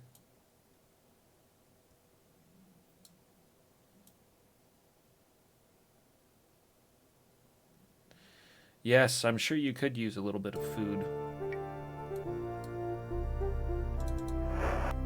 Just looking in like absolutely everything for random keys to open up that back door.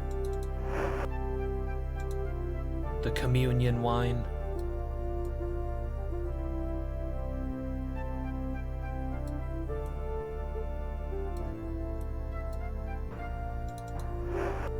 Oh! That's awesome. That box had a little seal on it, and I just broke it. 66 gold. Oh man. I should totally steal 66 gold from the Fellowship. That's their, like, poor box.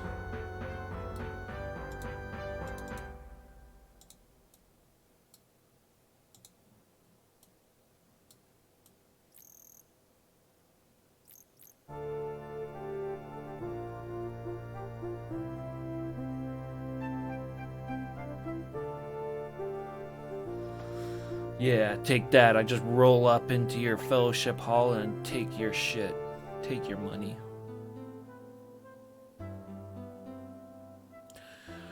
I'm bad. The Avatar's bad. I'm the baddest motherfucker in the world.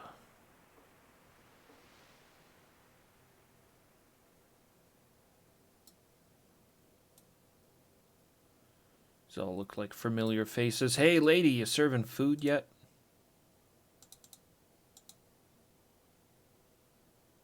Food.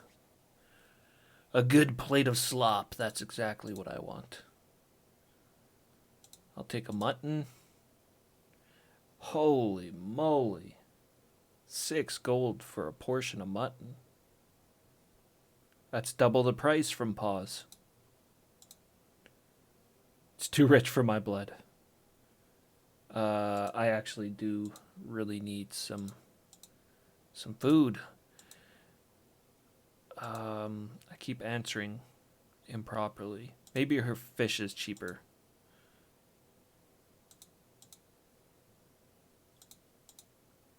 Not by much.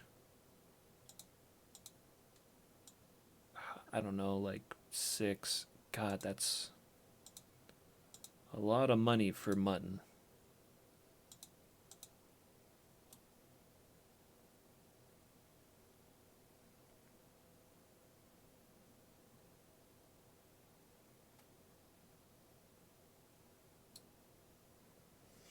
Yes, this she needs to franchise out the falling wench.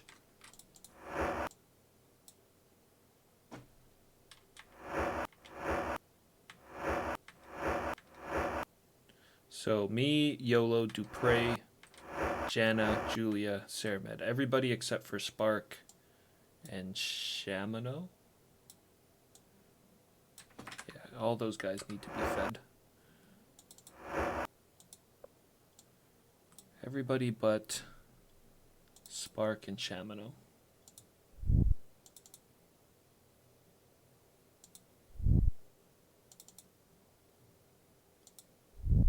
It'll be just enough.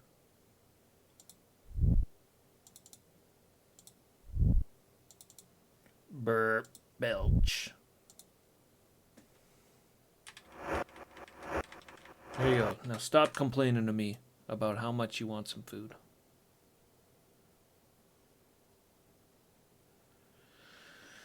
Buccaneers Den, Buccaneers Den. Let's find out what this guy trains.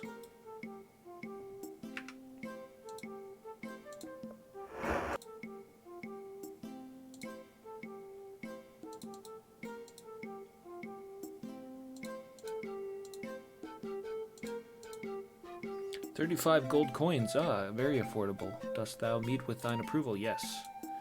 Let's train Julia. She, like, always needs help. Pay 35 gold and the training session begins. Lucky produces a deck of cards, 3 seashells, and a rock, and a pair of dice. In turn, the pirate takes each item and begins to show various methods of utilizing them. He shows how to deal cards from the bottom of the deck and how to do a false shuffle. With the shells and the rock, he shows lightning-fast maneuvers, which hide the rock under one of the shells. The one it couldn't possibly be under. Finally, he shows how to use saliva to weight the dice so that they always turn up lucky. Is that an actual technique? Just slobber all over your dice.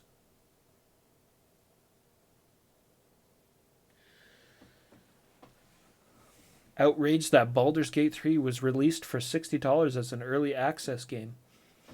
Yeah, that sounds about right. I haven't been following that game too closely because, well, I have nothing against the Divinity games. I mean, I haven't played much of it. I played a bit of 2 and a little bit of 1. Not exactly my thing, but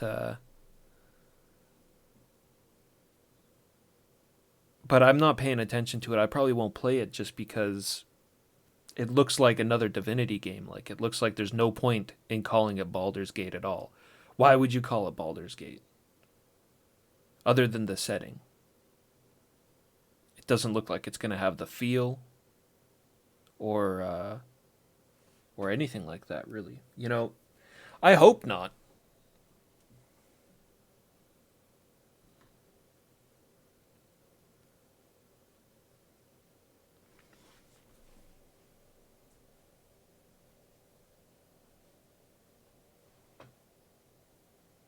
Yeah, I hope it's not like that. Flavor the Week RPG. I hope it's not like that. But one of the really great things about the Black Isle TSR games was that they really made it feel like you were playing by the rules of a Dungeons and Dragons game, you know, in a certain sense anyways. Like, it felt like you had Thaco and the dice rolls were going on behind the scenes, and like they operated as if they were a Dungeons and Dragons game, and that's what made them a Dungeons and Dragons game in my mind. I really loved the gameplay, like honestly more than the story or anything like that in those games. I really enjoy the gameplay and that kind of tabletop in a PC game feeling that a lot of those have. Your Torments and your Baldur's Gate 1. I've only actually ever played Baldur's Gate 1, so I don't know if number 2 kept that feeling or not actually. But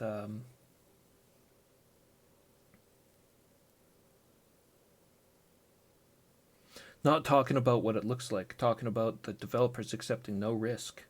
They put it on the fans to pay. Yeah.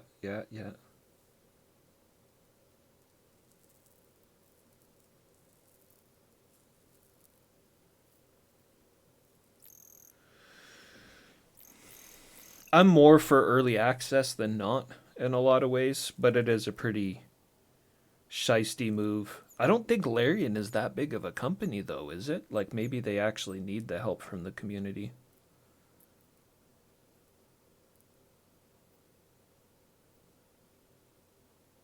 I mean, I doubt it. Divinity 2 was a massive success, wasn't it? Well, time will tell what the game looks like. I was actually checking out some of the reviews on it. You know, it's about what you would think it would be. A lot of people saying that it's got divinity all over it. Anyways, this guy's spitting all over his dice and showing Julia how to spit on dice properly.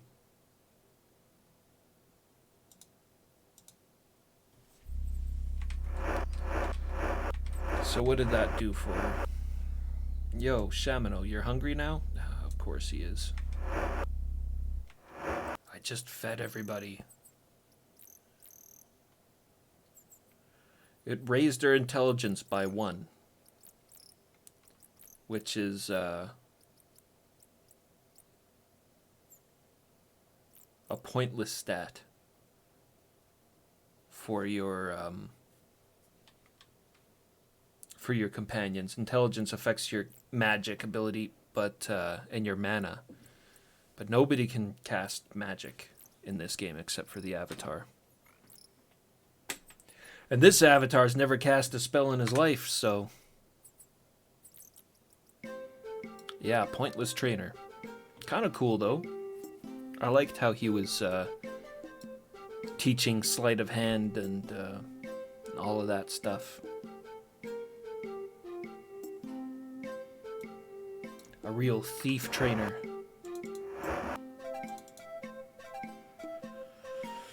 Okay.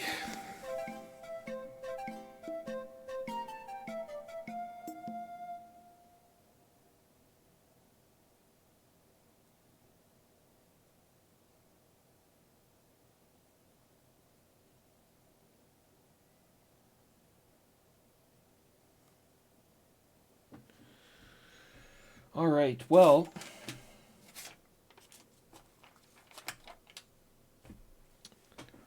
just trying to think where else I might be able to find the way into the secret passage here in Buccaneer's Den.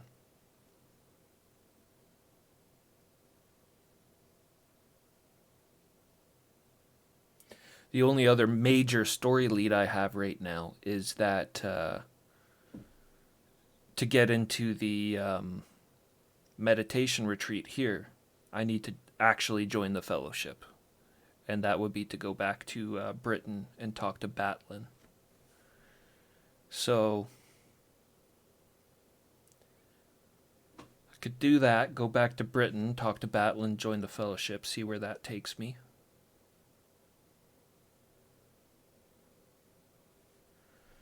Or there's also this island. I didn't stop there and explore it. This is an old mad wizard lived on this island, and it was either in Ultima 5 or Ultima 6 that you needed to visit him to beat the game. He did something for you. I can't remember. And then there's Serpent Hold, which is right here, and we haven't visited yet. And it's like the last town in the game. So if anywhere has a strength trainer, it's probably Serpent's Hold. Serpent's Hold is like the main hub of valor and force of arms and true warrior skill.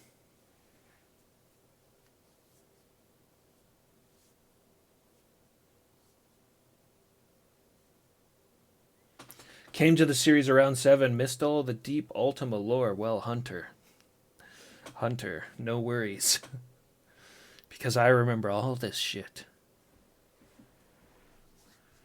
Not quite. I'm actually always forgetting, like, what happened here and who did that over there, but... Cooper's been playing Romancing Saga.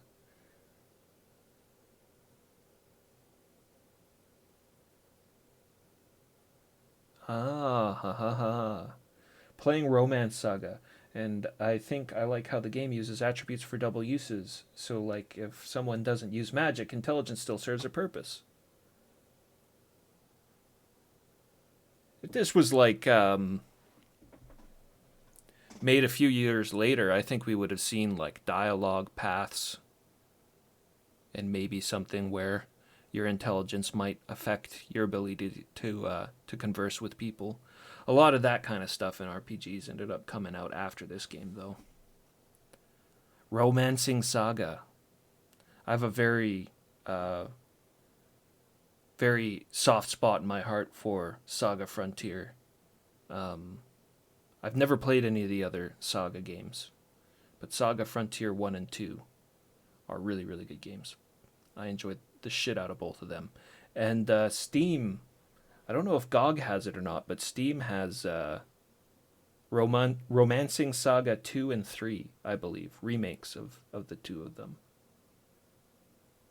I've been keeping my eye on those.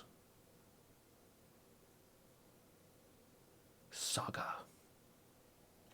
Well, for tonight, I think the epic saga of the Avatar is going to come to a close. I don't really feel like sailing off to Britain and starting a whole new quest line and exploring Serpent's Hold might be a good thing to start next stream with.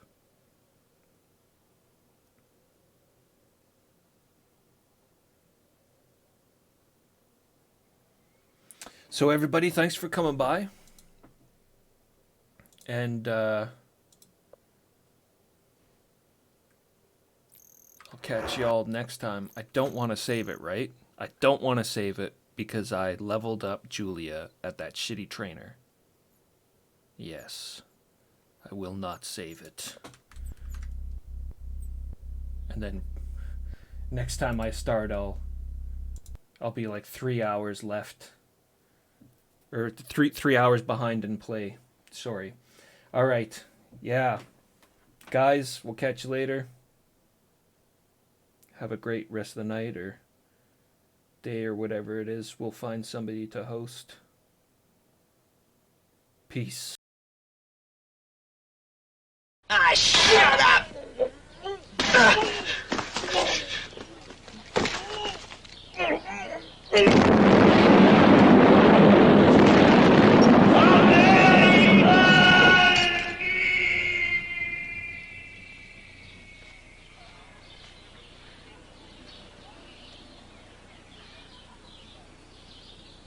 These Russian dentists make some pretty good dentures.